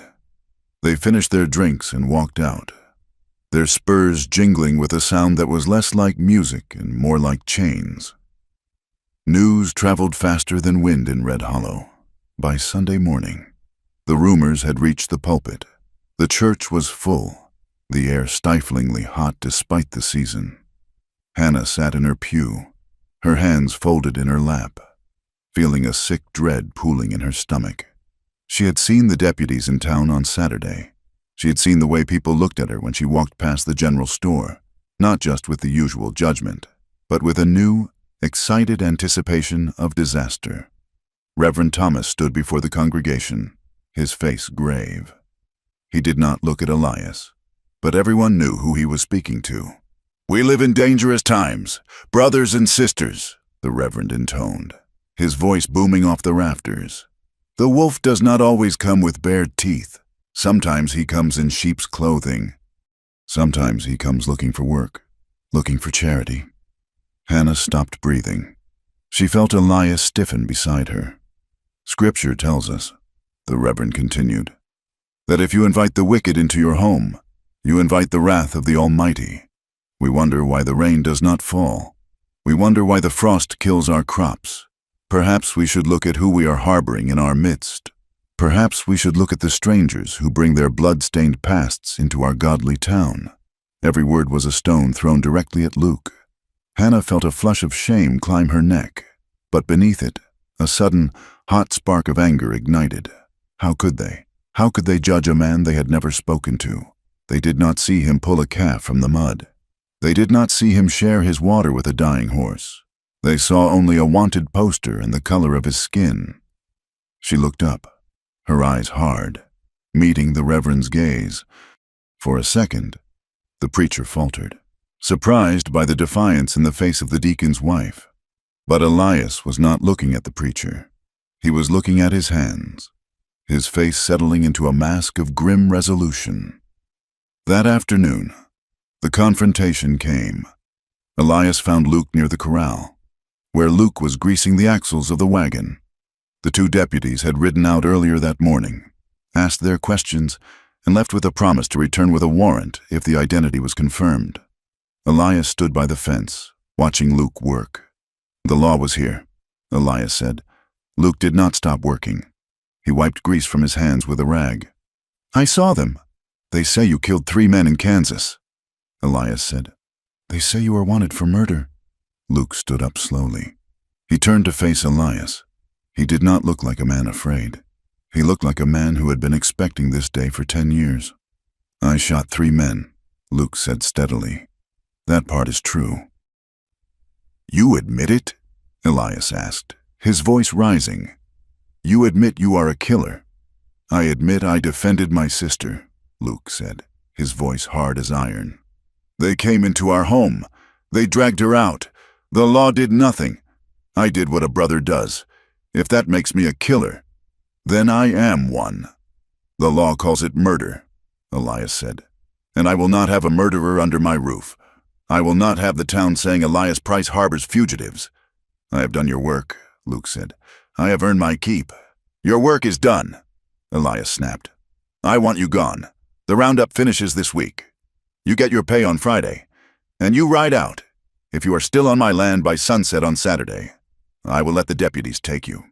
Do you understand?" "I understand," Luke said. Elias turned and walked away, his stride stiff with self-importance. He did not care about the truth of the shooting. He did not care about Luke's sister. He cared only that the stain on his reputation be removed. Luke watched him go, then looked toward the house. He saw a curtain move in the upstairs window. He knew Hannah was watching. He knew the clock was running out. That night, the air was electric with impending storms, though the sky remained clear. Elias retired early, complaining of a headache. He went to the bedroom, took off his boots, and lay down. Hannah lay beside him, her heart hammering against her ribs like a trapped bird. She waited. She waited for the rhythm of his breathing to change, for the heavy snore that signaled safety. An hour passed, then 2. Elias began to snore. Hannah rose. She put on her wrapper and her slippers. She moved to the door, opened it with agonizing slowness, and slipped into the hall. But Elias was not asleep. The moment the door clicked shut, Elias opened his eyes. They were cold and hard in the darkness. He had suspected for weeks, but suspicion was a ghost. Tonight, he wanted flesh and blood proof. He sat up, pulled on his boots, and took the Colt revolver from the drawer of the bedside table. He walked to the window and watched the small, pale figure of his wife cross the yard toward the barn. "Whore," he whispered into the dark. Inside the barn, the air was thick with the scent of dried hay and impending loss. Luke was waiting. He had not slept. His bedroll was already packed in the corner. When Hannah entered, she did not run to him. She walked slowly, her face pale in the lantern light. She looked like a woman walking to the gallows. "He knows," she whispered. "The deputies. Elias told you to leave." "I know," Luke said. He stood and came to her. He did not touch her yet. "Saturday." "You cannot go back to Kansas," Hannah said, her voice rising in panic. "They will hang you, Luke. They won't listen to the truth." "I won't go back," Luke said. "I will head west, to the territories." "Take me," Hannah said. It was the first time she had said it aloud. The words hung in the air. terrifying and absolute. Luke looked at her, his eyes full of pain. "Hannah, it is a hard life. No roof, no money, running from the law." "I don't care," she cried, grabbing the lapels of his coat. "I would rather starve with you than die in this house. Look at me, Luke. I am already dead here." He broke then. He pulled her into his arms, crushing her against him. "Hannah, my Hannah." They sank down onto the hay bales. They did not hear the barn door creak open. They did not hear the boots on the straw. They were lost in the desperate, frantic comfort of each other, clinging together as if they could fuse their souls before the world tore them apart. Their faces were close, foreheads resting together, speaking in broken murmurs of love and fear. "Get away from him!" The voice cracked through the air like a whip. Hannah screamed and scrambled back. Luke spun around, putting himself between Hannah and the door. Elias stood there, the lantern from the house held high in one hand, the Colt revolver in the other. His face was twisted into a rictus of hate. "I knew it," Elias hissed, stepping forward. "I smelled the filth on you." "Elias, no," Hannah sobbed, reaching out. "It is not what you think." "Do not lie to me," Elias roared. He lunged forward, grabbing Hannah by the hair and dragging her away from Luke. He struck her across the face with the back of his hand, a blow that sent her sprawling into the straw. "Don't touch her," Luke shouted. He stepped forward, his hands empty but raised. Elias leveled the gun at Luke's chest. The hammer clicked back with a deadly, mechanical sound. "You touched what is mine, boy. Now you pay." "She is not a thing you own," Luke said, his voice low and dangerous. He stared down the barrel of the gun without flinching. "She is a woman you broke. If you want to shoot, shoot, but do not hit her again." "You think I won't kill you?" Elias sneered. "I have the right. A man defending his home? The law will pin a medal on me." "Then do it," Luke said. He took another step. "No!" Hannah screamed. She scrambled up from the straw and threw herself at Elias's arm just as he pulled the trigger. The gun went off. The bullet went wide, slamming into the wood of the stall. But the force of Hannah's impact knocked Elias off balance. He staggered back, his arm flailing. The lantern he was holding swung wildly and smashed against the wooden post. Glass shattered. Oil sprayed out across the dry, brittle hay. In a heartbeat, the flame caught. It whooshed up with a terrifying sound, a wall of orange fire leaping toward the loft. "Fire!" Luke shouted. The fight instantly changed. Elias, panicked by the flames threatening his property, hesitated. Luke did not. He lunged at Elias, wrenched the gun from his hand, and tossed it into the darkness. Then he grabbed Hannah. "Get out!" Luke yelled, pushing her toward the door. "Go!" The heat was already intense, the dry wood of the old barn acting as perfect kindling. Smoke billowed up, thick and black. The horses in the stalls began to scream, kicking at the wood. "The horses!" Luke yelled. He grabbed a blanket and ran back toward the stalls, unlatching the gates, slapping the terrified animals on the flanks to drive them out into the yard.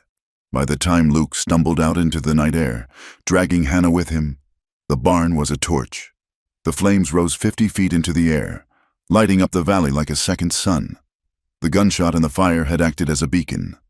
The deputies, who had been camped just outside of town, came riding hard. Neighbors from the adjacent ranch, seeing the glow, were already galloping down the road. Within minutes, the yard was full of men, horses, and shouting.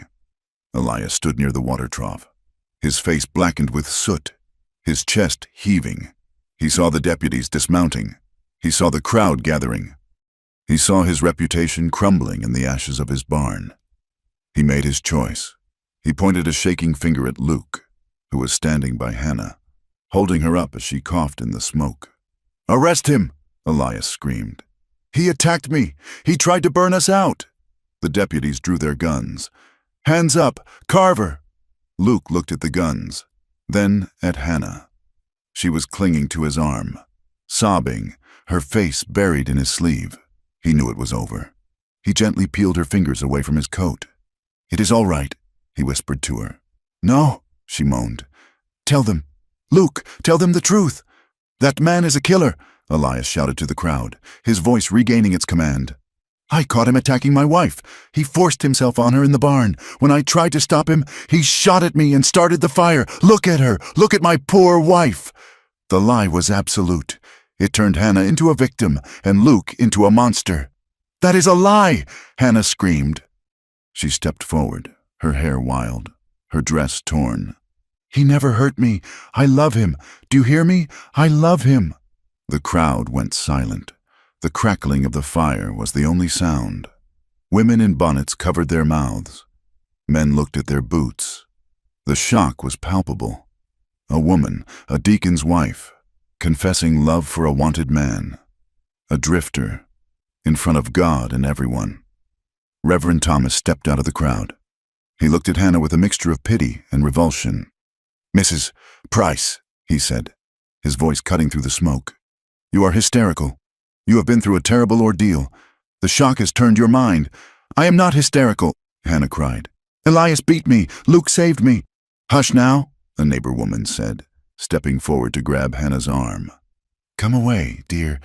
You don't know what you are saying. She is bewitched," a man muttered. "That Indian blood.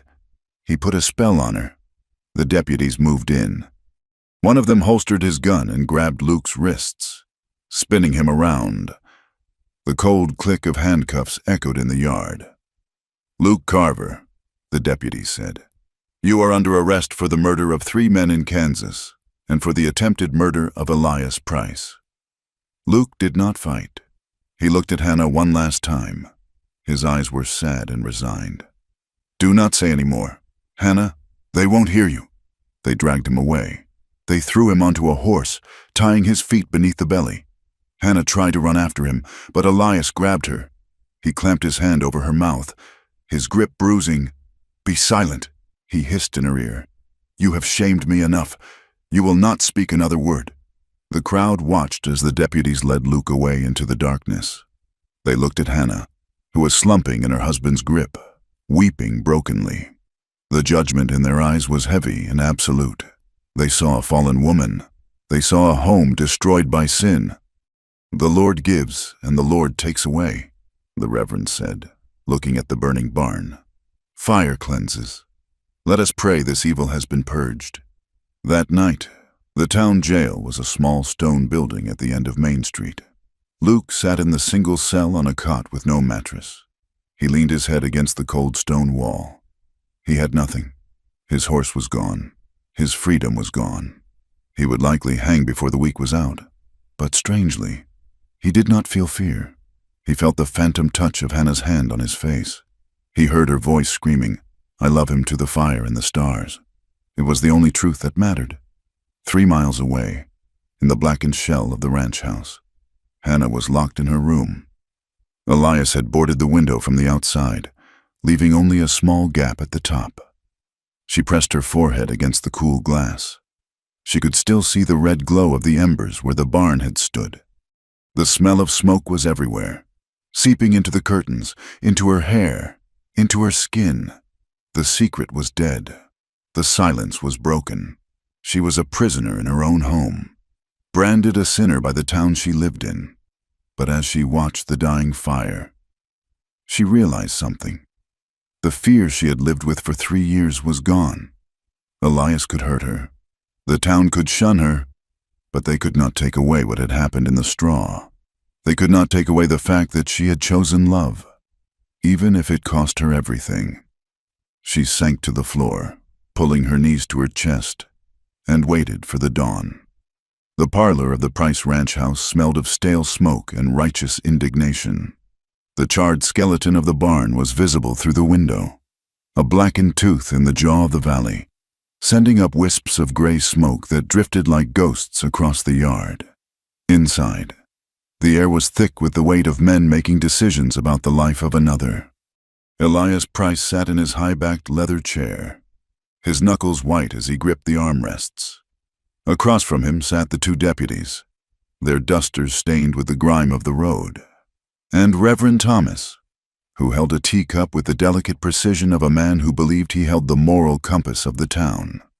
Hannah stood by the fireplace, her hands clasped in front of her. She wore a dress of severe black wool, chosen by Elias. Her face was pale, the bruises on her cheek fading to a sickly yellow, but her eyes were dry. She felt hollowed out, as if the fire had burned away her insides and left only a shell. "The circuit judge is in Abilene," the older deputy, a man named Granger, said. He chewed on the end of an unlit cigar. "But Kansas wants him bad. 3 counts of murder. If we take him back there, they will likely bypass the trial and go straight to the rope." "He is a killer," Elias said, his voice flat and hard. "He deserves the rope. He burned my property. He assaulted my wife. The world will be cleaner without him." "We move him tomorrow," Granger said. "Take the stage route east. He will be in Kansas by Tuesday." Elias turned his head slowly to look at Hannah. His eyes were cold, devoid of the heat that had fueled his rage the night of the fire. This was a different kind of cruelty. Calculated, precise. "And you, Hannah," Elias said, "you have a role to play in this justice." "I have told you the truth," Hannah said, her voice barely a whisper. "He did not assault me." "Silence," Elias snapped. "The town is talking. They say you are a fallen woman. They say you lay with a savage. Do you know what that does to my name? To your name?" He stood up and walked over to her. He loomed close, smelling of bay rum and bitter coffee. "You will fix this," he commanded. "Tomorrow morning, before they take him. There is a gathering at the church. You will stand up. You will tell the town that he beguiled you. You will tell them he forced his way into your affections with lies and threats. You will denounce him, Hannah. You will call him what he is, a predator." "And if I do not?" Hannah asked, meeting his gaze. "Then you are no wife of mine," Elias whispered. "And you will find that a woman without a husband and without a reputation in this territory is nothing. You will be a beggar in the street. Or worse." The Reverend nodded solemnly from his chair. "It is the only path to redemption. Mrs. Price, confess the sin was forced upon you, and the community will forgive. Cling to this infatuation, and you cast yourself into the outer darkness." The church meeting that evening was not a service. It was a tribunal. The pews were packed. Men stood along the back walls, hats in hands, their faces grave. Women whispered behind fans, their eyes darting toward the front row where Hannah sat alone. Elias sat 3 rows back, separating himself from her shame until she washed it clean. Reverend Thomas took the pulpit. He did not read from the Psalms. He read from Leviticus. He spoke of clean and unclean things. He spoke of the purity of the home and the contagion of sin. "We have a viper in our cage," the Reverend thundered, his voice echoing in the small wooden space. "A man who came to us with blood on his hands and lust in his heart. But we must also look at the weakness of the flesh. We must ask how the devil finds his way in." He looked down at Hannah. The silence in the room was a physical weight, pressing against her eardrums. "Mrs. Price," the Reverend said, his voice dropping to a sympathetic purr. "The town waits. We know the terror you must have felt. We know how a woman's heart can be confused by fear. Stand up, child. Cast this burden off. Tell us of the darkness this man brought upon you." Hannah stood.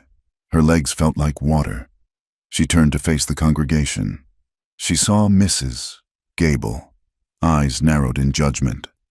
She saw the shopkeeper who had sold her ribbon.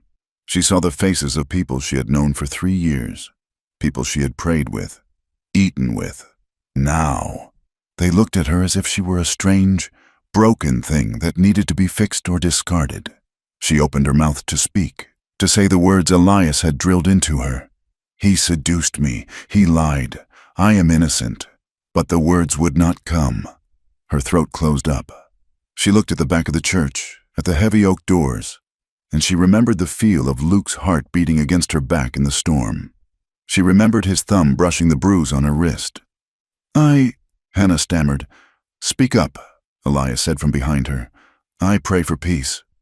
Hannah whispered. It was all she could manage. "She is overcome," the Reverend declared quickly, sensing her hesitation. "Let her silence be a testament to her suffering. The wickedness of the man Carver has silenced a good woman." The crowd murmured their agreement. They accepted the narrative because it was easier than the truth. It was easier to believe in a villain and a victim than to believe that a respected deacon was a monster and a drifter was a hero. Hannah sat down, trembling. She had not denounced him, but she had not saved him. She had done nothing. The shame of her cowardice tasted like ash in her mouth. Night fell, bringing with it a sudden, violent shift in the weather. The spring storms in the territory were legendary for their ferocity, and this one arrived with a vengeance. Thunder cracked directly overhead, sounding like the sky was being torn in half. Rain began to hammer the tin roofs of the town, turning the dusty streets into rivers of sucking mud.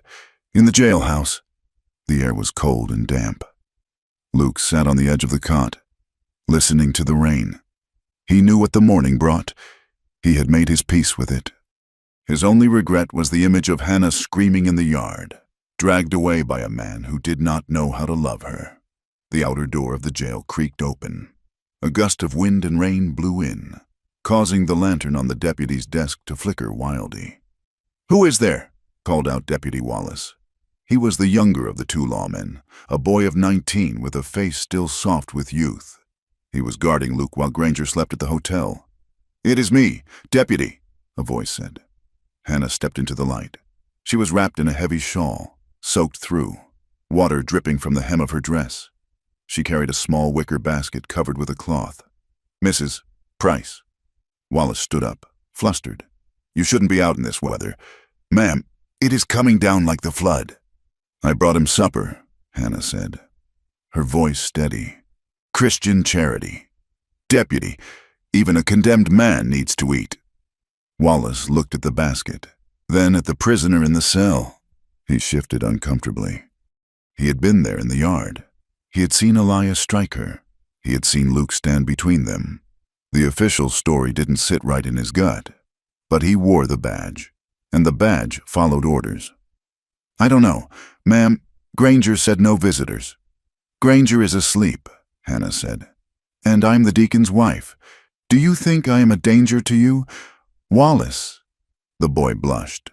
"No, ma'am." "5 minutes," she said. "Please." Wallace sighed and sat back down. "5 minutes, but stay back from the bars." Hannah walked to the cell. Luke stood up and came to the iron grate. He looked tired, his face shadowed with stubble, but his eyes were clear. "Hannah," he breathed. "Why did you come? It makes it harder." "I had to," she whispered.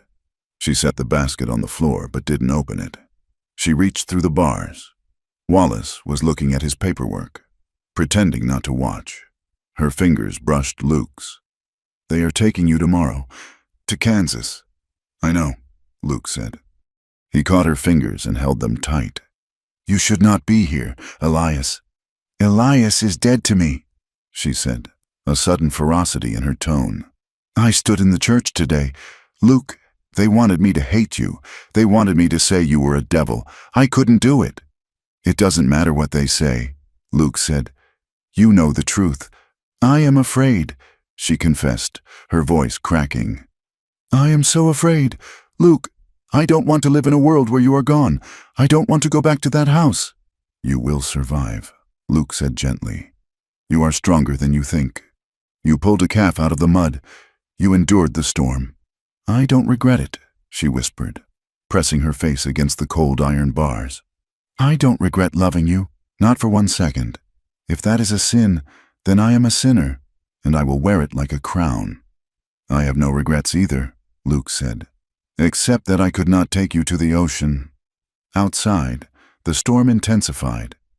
A bolt of lightning struck somewhere close, shaking the foundation of the small building. The thunder that followed was deafening. Deputy Wallace jumped. "That was close." "The creek will be rising," Luke said to the deputy. "You won't get a wagon across the ford tomorrow." "We will ride," Wallace said nervously. "Granger wants to move at first light." Hannah looked at the deputy. She looked at the keys hanging on a peg behind his desk. She looked back at Luke. A strange, cold clarity washed over her. It was the same clarity she had felt when she walked to the barn in her nightdress. The time for praying was over. The time for acting had come.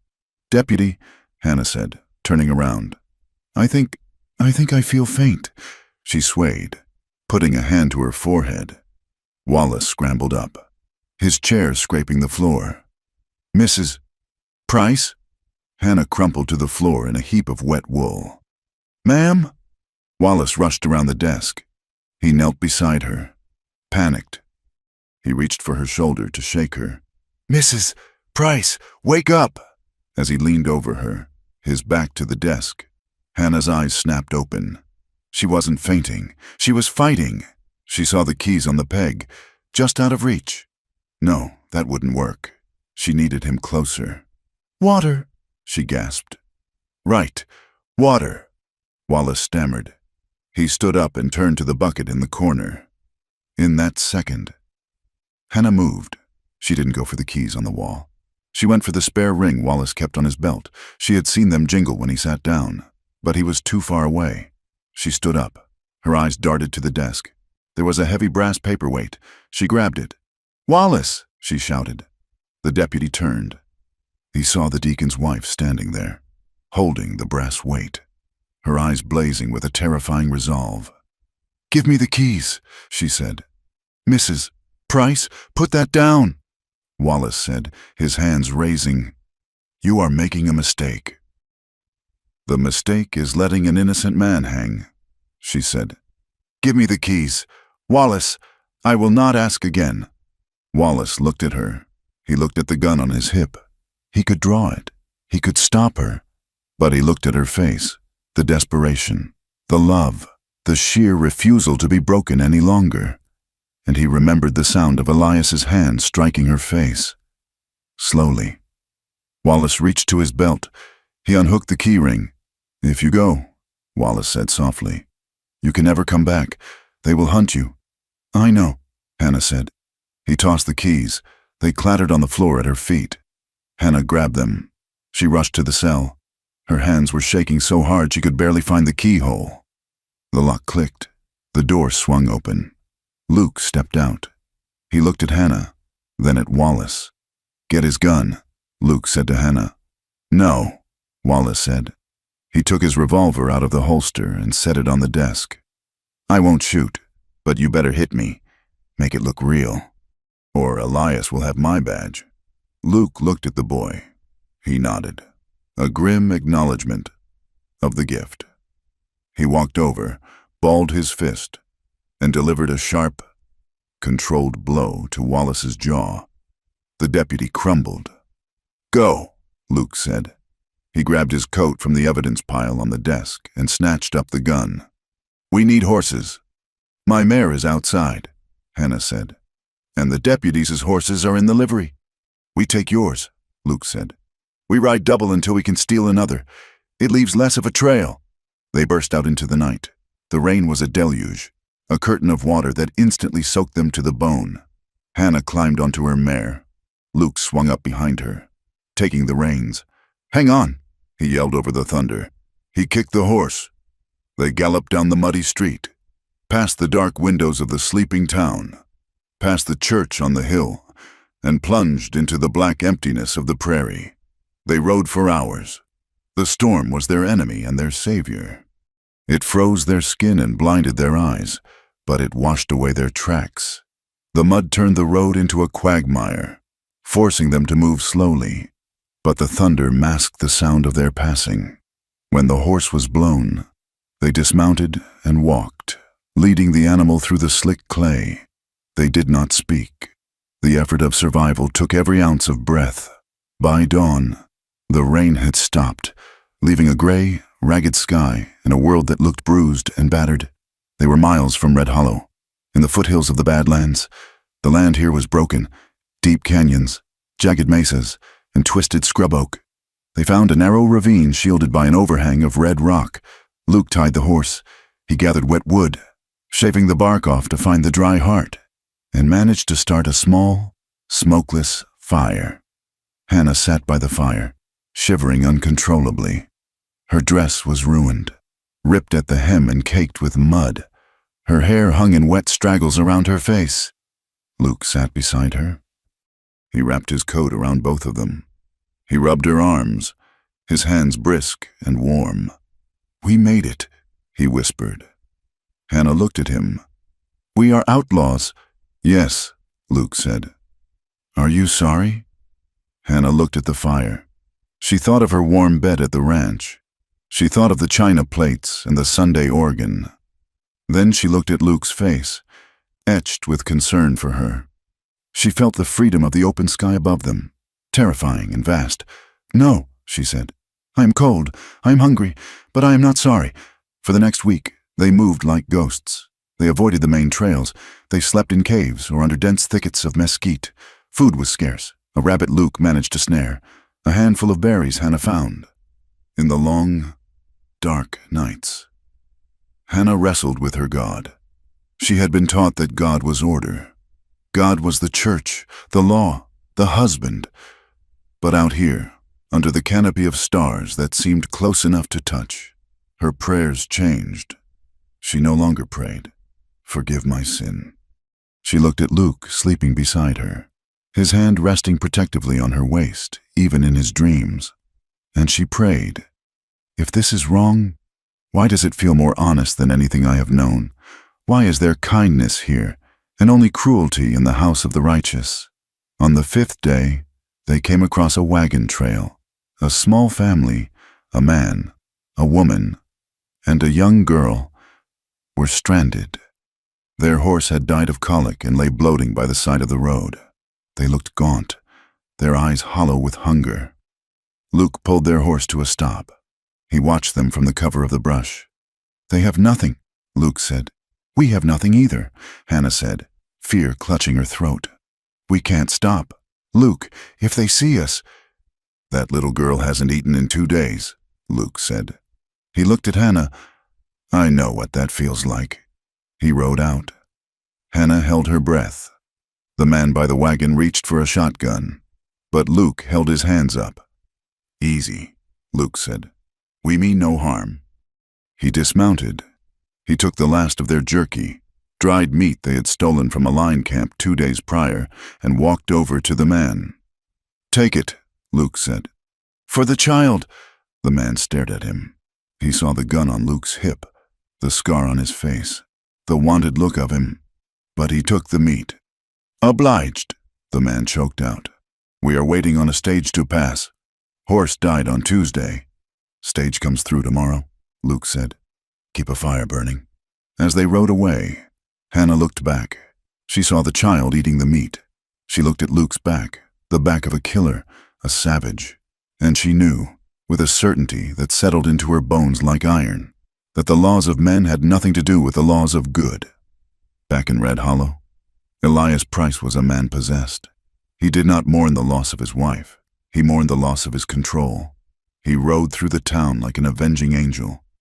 He gathered a posse of 12 men, ranchers who owed him money, hired guns looking for a payout, and men who simply hated what they could not understand. "It is not about the woman," Elias shouted to them as they mounted up outside the livery. "It is about justice. It is about a savage stealing what belongs to a white man. It is about order." Reverend Thomas stood on the boardwalk and raised his hand. "Go with God," he called out. "Purge the evil from the land." They rode out, a dark stain moving across the greening prairie, fueled by whiskey and self-righteousness. The chase was close. Twice, Hannah and Luke saw the dust of the posse on the horizon. Once, they had to cross the Brazos River, which was swollen with the storm runoff. The horse lost its footing, and for a terrifying minute, they were swept downstream, fighting the brown, churning current. Luke managed to grab a willow branch and pull them to the bank, gasping and half-drowned. They pushed higher, into the foothills where the air was thin and cold. The terrain became too rough for the posse to follow easily. 10 days after the escape, they found the line shack. It was an old shepherd's shelter, built of rough-hewn logs and chinked with mud, clinging to the side of a canyon wall. The door hung on leather hinges, and the roof leaked. But it had a stone fireplace and 4 walls. They collapsed inside. They were exhausted, their clothes in rags, their bodies bruised and thin. That night, they built a fire in the hearth. The wind howled outside, a lonely, desolate sound that made the small fire seem like the center of the universe. They sat on the floor, wrapped in the single blanket they had. "We are safe here," Luke said. "For a little while. They won't come this high until the snow melts." "And then?" Hannah asked. "Then we keep moving," Luke said. "West, Arizona, maybe." He looked at her. Her face was gaunt, wind-burned, but her eyes were alive in a way they had never been in the ranch house. "I am sorry," Luke said quietly. "This is a hard life. Hannah, you are cold. You are hungry." "I am not alone," Hannah said. She reached out and touched his face, tracing the line of his jaw. "I lived in a big house with a full pantry, Luke, and I starved to death every day. Here I am alive. I have nothing to give you," Luke said. "No land, no name." "You give me this," Hannah said. She moved closer, pressing her body against his. "You give me the truth. You look at me, and you see me. Not a servant, not a possession. I see everything," Luke whispered. "I see the bravest woman I have ever known." "Tell me," she whispered, leaning her head on his shoulder. "Tell me what we will do." "When we stop running, we will find a valley," Luke said, his voice husky. "Not big, just enough for a few head of cattle. There will be water and trees. We will build a house. Not a big one, just one room to start. And we will wake up in the morning, and the door will be unlocked. And we will drink coffee on the porch. And no one will measure the sugar," Hannah added, a small, tired smile touching her lips. "No one," Luke promised. They fell silent. The fire popped. The emotional stakes of the moment were terrified and tender. They knew the posse was out there. They knew winter was coming. They knew the odds were impossible. But in that small, drafty shack, beneath a blanket that smelled of horse and smoke, they claimed their victory. Luke pulled her down onto the floor. He kissed her, slow and deep, a kiss that tasted of wood smoke and survival. Hannah clung to him, her hands moving over the hard muscles of his back, anchoring herself to the earth. "I love you," she whispered into the dark. "I love you," Luke answered. And as the wind battered the walls, trying to tear them down, they slept in each other's arms. Two outlaws who had found the only law that mattered. The posse was closing in. It was not a sudden arrival, but a slow, suffocating tightening of the horizon. Luke Carver knew the signs. He had seen the dust rising in the east, a thin brown smudge against the pale sky that did not move with the wind.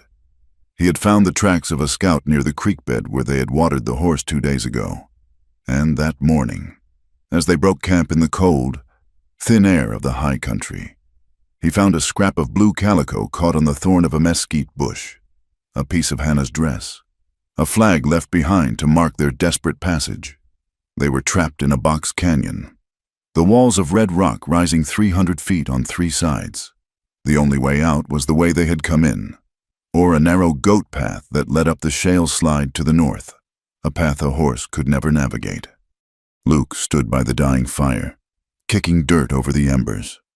He looked at the horse, whose ribs were beginning to show through its winter coat. He looked at Hannah. She was sitting on a flat rock, wrapping a strip of rag around her boot where the sole had separated. Her face was gaunt, the skin tight over her cheekbones, wind-burned and chapped. Her hands, once soft from the creams she used in the ranch house, were cracked and bleeding. "They are close," Luke said quietly. "Half a day behind, maybe less." Hannah did not look up. She tied the knot in the rag and pulled it tight. "I know. We can climb the slide," Luke said, though his voice lacked conviction. "Leave the horse. We can make it to the ridge by sunset, but there is no water up there. Hannah, and snow is coming." Hannah stood up. She walked to the edge of the canyon and looked back toward the plains. She looked tired, not just the fatigue of the body, which was immense, but a weariness of the soul. She was tired of scanning the horizon. She was tired of the silence that fell every time a bird called out. She was tired of being a story told in whispers. "I am done running, Luke," she said. Luke walked over to her. He wanted to touch her, but he held back, sensing the fragility of her resolve. "We can make it to Arizona. I know a pass." "And then what?" Hannah turned to him. Her eyes were clear, stripped of all illusion. We run again? We hide in another shack? We steal food from starving children? No. She shook her head slowly. I am not a thief, Luke, and I am not a whore. No matter what Elias calls me, I will not live the rest of my life looking over my shoulder, waiting for a bullet. If we go back, Luke said, his voice low and rough, they will hang me. Elias will not let me live. No, Hannah said. A fierce, sudden strength seemed to straighten her spine. I will not let them. I am going back to tell the truth. I am going to stand in front of that town, in front of the Reverend, in front of my husband, and I am going to tell them everything. I am done with lies. Luke looked at her. He saw the woman who had pulled a calf from the mud. He saw the woman who had stolen the keys from a deputy. He realized then that saving her life was not enough. He had to save her dignity. If they kept running, the shame would eat her alive, piece by piece, until there was nothing left of the Hannah he loved. All right, Luke said. He reached out and took her hand. We go back. You don't have to come, Hannah said, squeezing his fingers. You can take the horse. You can climb the ridge. I will go alone. Luke gave a short, dry laugh. I told you once, Hannah, I am not a man who leaves. If you face them, I face them. I would rather hang in Red Hollow with the truth spoken than live another 10 years in the mountains, knowing I let you walk into that fire alone. They saddled the horse in silence. They did not try to hide their tracks. They rode down from the high country, the wind at their backs, moving toward the judgment that awaited them. They arrived in Red Hollow at dawn. The town was waking up. Shopkeepers were sweeping the boardwalks. The blacksmith was banking his fire. A few early wagons were rolling toward the feed store. When the single horse walked down Main Street, the town stopped. Hannah sat in front, holding the reins. Luke sat behind her, his arms around her waist to keep them both steady. They were a shocking sight. Their clothes were torn and stained with the red mud of the river.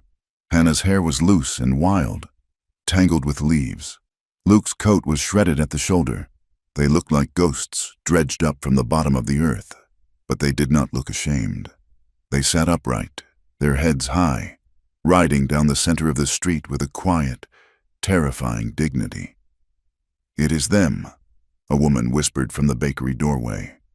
It is the Price woman and the killer. Get the sheriff, a man shouted. Get the deacon. People spilled into the street, forming a wide, wary circle. The murmur of voices grew into a roar. Windows were thrown open, the air filled with the electricity of scandal and violence. By the time they reached the front of the general store, the way was blocked. Hannah pulled the horse to a halt. The door of the barber shop flew open, and Elias Price stepped out. He had been in town organizing the next wave of the search party. He stopped dead on the boardwalk.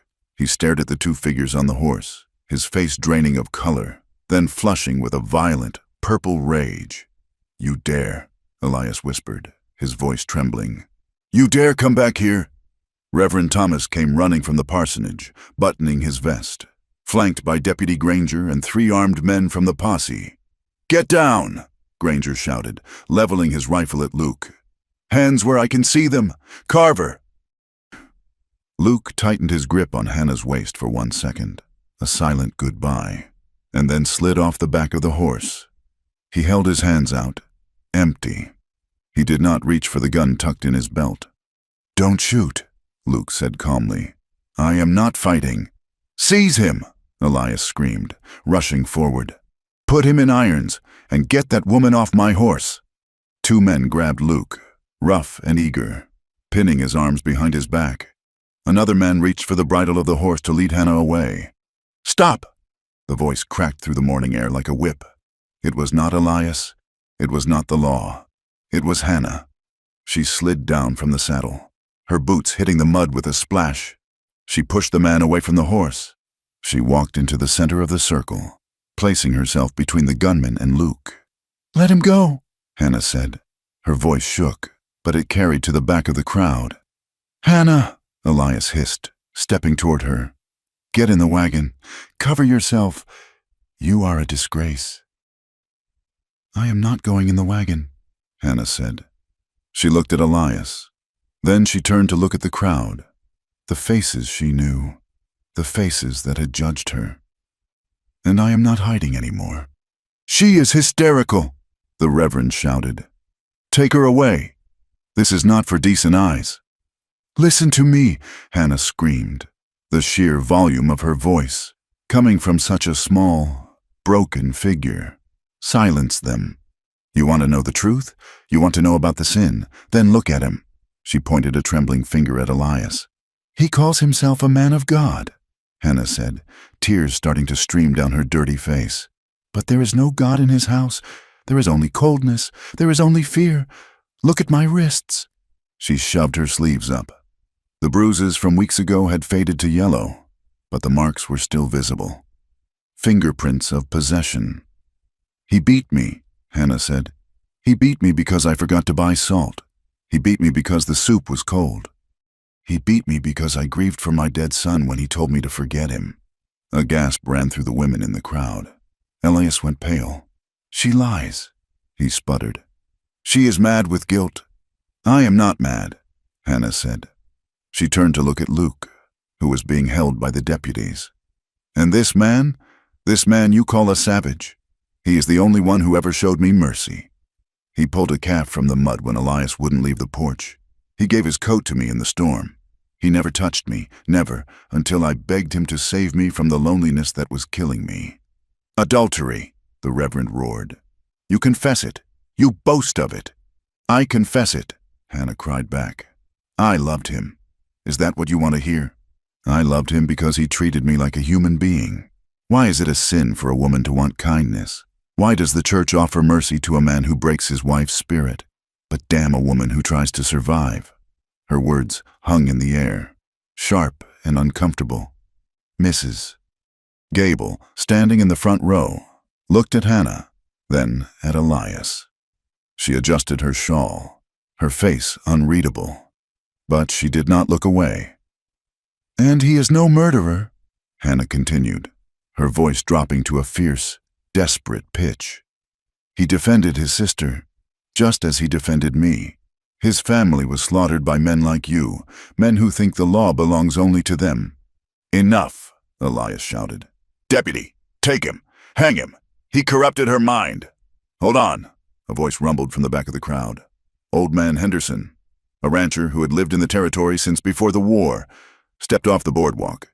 He walked with a cane, but he commanded respect. "I heard about that business in Kansas," Henderson said slowly. He looked at Luke. "My nephew rode through there last month. Said the judge who signed the warrant on Carver was the same man who bought up the Carver land for pennies after the shooting. Said folks are saying it was a land grab." "Plain and simple," the crowd murmured. The certainty of the mob began to fracture. "He is a wanted man," Deputy Granger said, but he lowered his rifle an inch. "The paper says murder." "And the lady says self-defense," Henderson said. "And looking at Deacon Price here, well, I am inclined to listen to the lady." "This is an outrage," Elias sputtered. "I demand justice." "You want justice?" Luke spoke for the first time. He shrugged off the hands of the men holding him. He stood tall, muddy and bloodied, looking at the town. "Then give me a trial. A real one. Not a rope in the dark. I shot those men. I never said I didn't. But they dragged my sister out of her bed. They burned our roof. If that is murder, then hang me, but don't call it justice."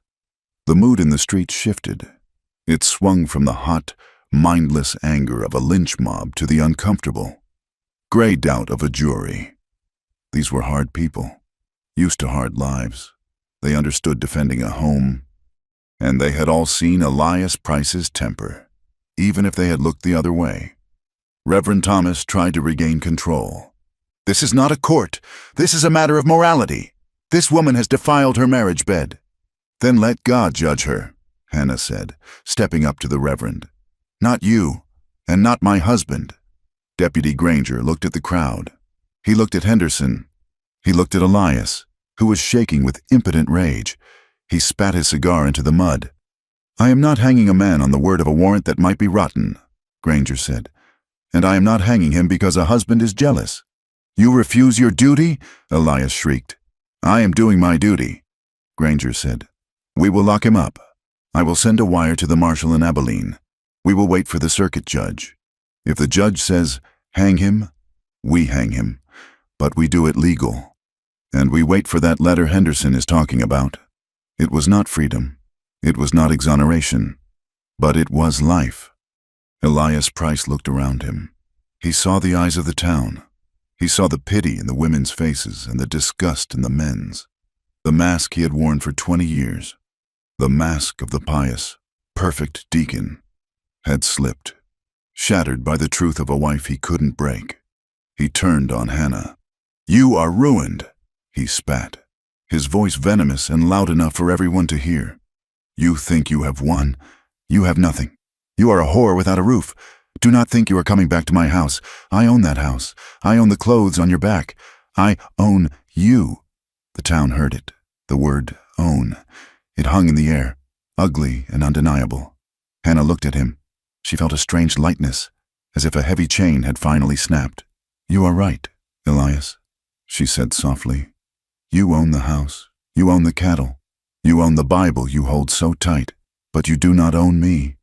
She reached up and unclasped the gold brooch at her throat, the first gift he had ever given her, a badge of her ownership. She dropped it into the mud at his feet. "I would rather live in the dirt with a man who holds me gently," Hannah said, her voice ringing clear, "than live in a palace with a man who breaks things to feel tall." She turned her back on him. She walked over to Luke. The deputies stepped back. They did not uncuff him, but they gave them space. Hannah reached out and took Luke's muddy, bound hands in hers. "I am here," she whispered. "I am here," Luke answered. Elias stood alone in the street, surrounded by his neighbors, but utterly isolated. He had kept his property, but he had lost his life. The weeks that followed were hard, but they were not hopeless. Luke remained in the jail, but the door was not locked as tight as before. The wire from Abilene confirmed that an investigation into the land grab was underway. The witness, a guilt-ridden stable boy who had seen the attack on Luke's sister, had indeed sent a letter to the territory marshal. The charges were not dropped, but they were reduced to manslaughter. And then, given the time served and the circumstances, the circuit judge sentenced Luke to time served and a heavy fine. It was Henderson who paid the fine. "Work it off," he told Luke. "I need a foreman who knows cattle and doesn't drink." Elias Price retreated into his big, empty house. He withered like the corn in the frost. The town did not shun him openly. Business was business. But he was no longer the deacon. He was just a bitter old man who sat alone in a front pew that no one else wanted to share. Hannah did not go back. She lived for a time in the back room of the bakery, earning her keep by kneading dough before dawn. She wore simple calico. She walked with her head up. The whispers followed her. Fallen woman, adulteress, but she let them slide off her like rain. She had walked through fire. She did not fear smoke. 6 months later, Luke and Hannah bought a piece of land. It was not much. 40 acres of rocky soil on the edge of the Badlands, where the wind blew hard and the water was deep. It was land no one else wanted. They built the cabin themselves. They hauled the timber, mixed the mud for the chinking, and laid the stone for the hearth. It was one room. It had a porch that faced the sunset. Life was not a romance novel. It was brutal. The first winter, the blizzard drifts piled up to the roof. They lost their 2 milk cows to wolves. They ran out of flour in February and lived on cornmeal mush and hope. But the silence in the cabin was not the silence of the Price house. It was a companionable silence. It was the silence of 2 people who could sit by the fire, mending harness and sewing patches, and know that they were safe. Hannah's faith changed. She still went to the white church on the hill. Though she sat in the back, she did not pray for forgiveness anymore. She looked at the stained glass, and she prayed for strength. She prayed for the women who were still trapped in big houses. She prayed for the courage to love Luke fully, without shame.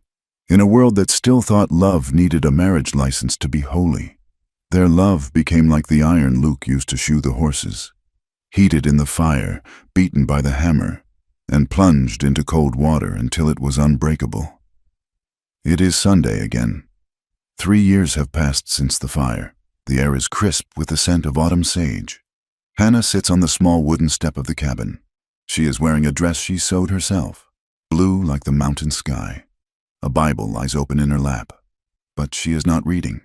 She is watching the corral. Luke is there.